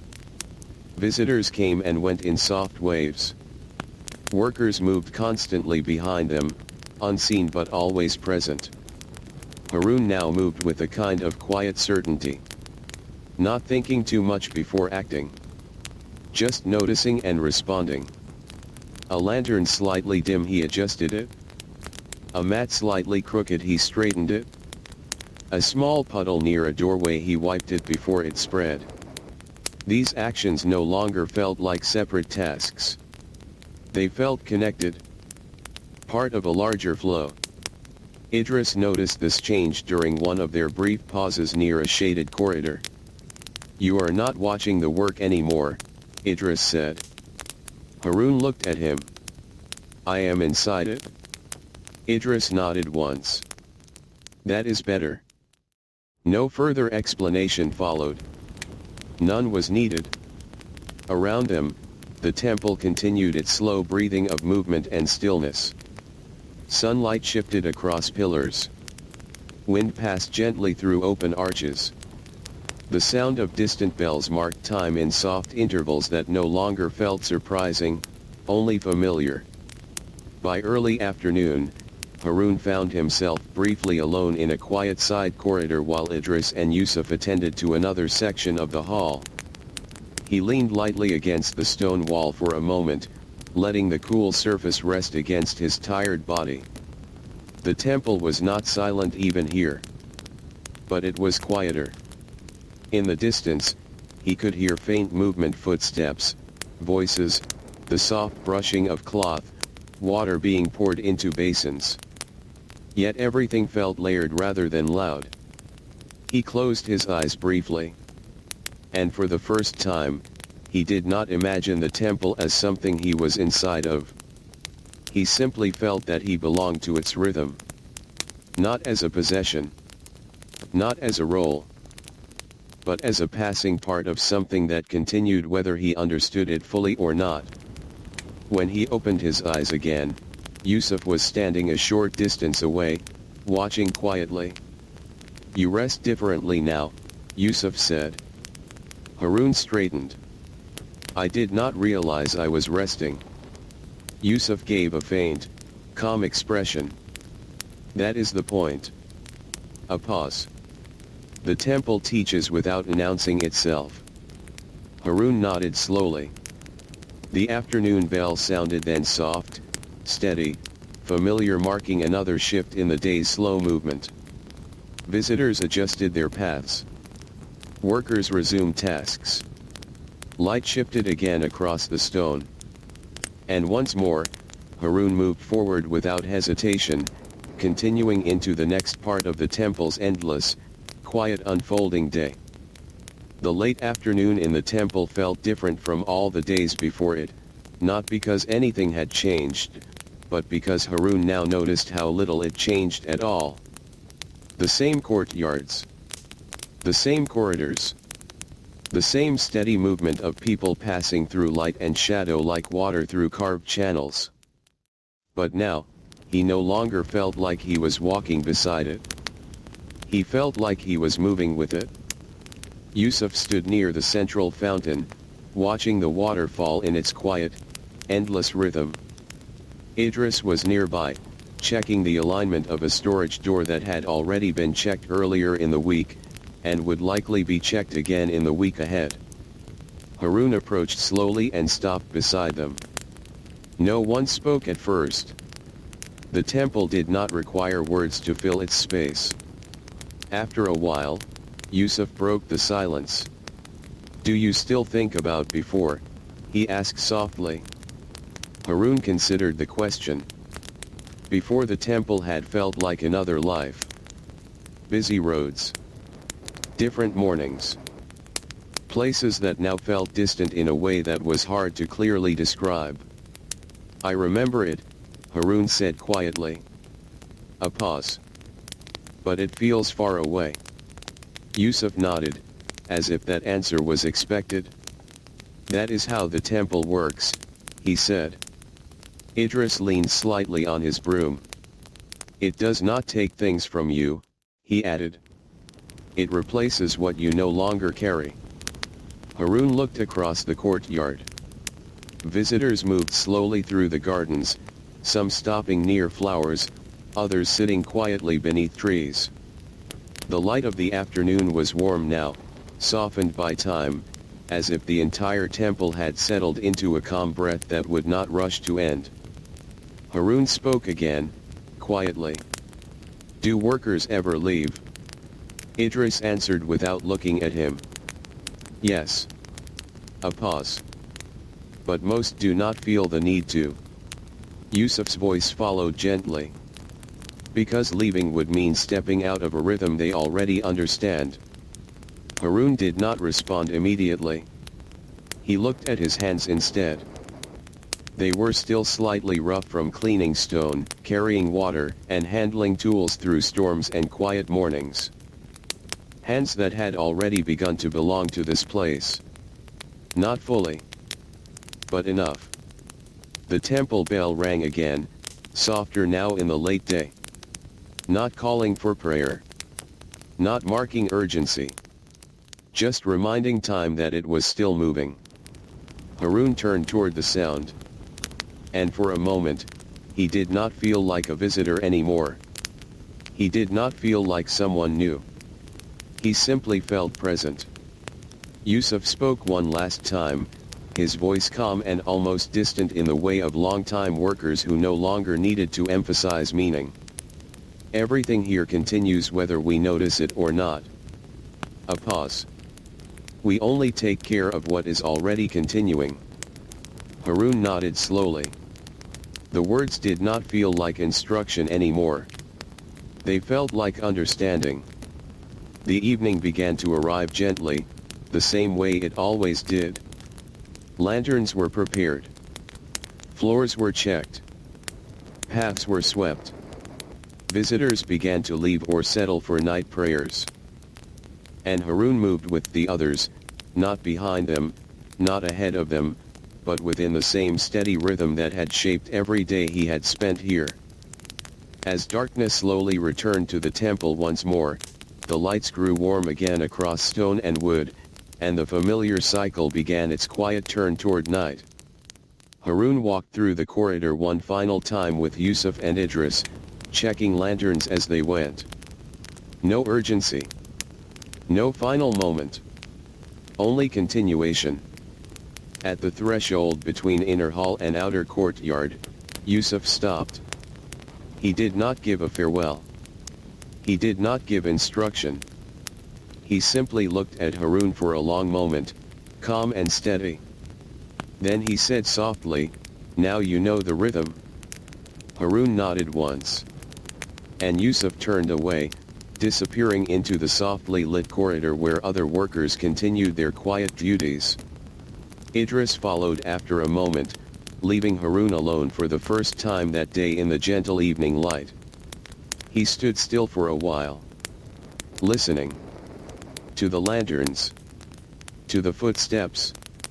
To the soft movement of a place that never stopped being cared for. The temple did not feel like a place he had come to anymore. It felt like something that would continue long after he stopped noticing each passing day.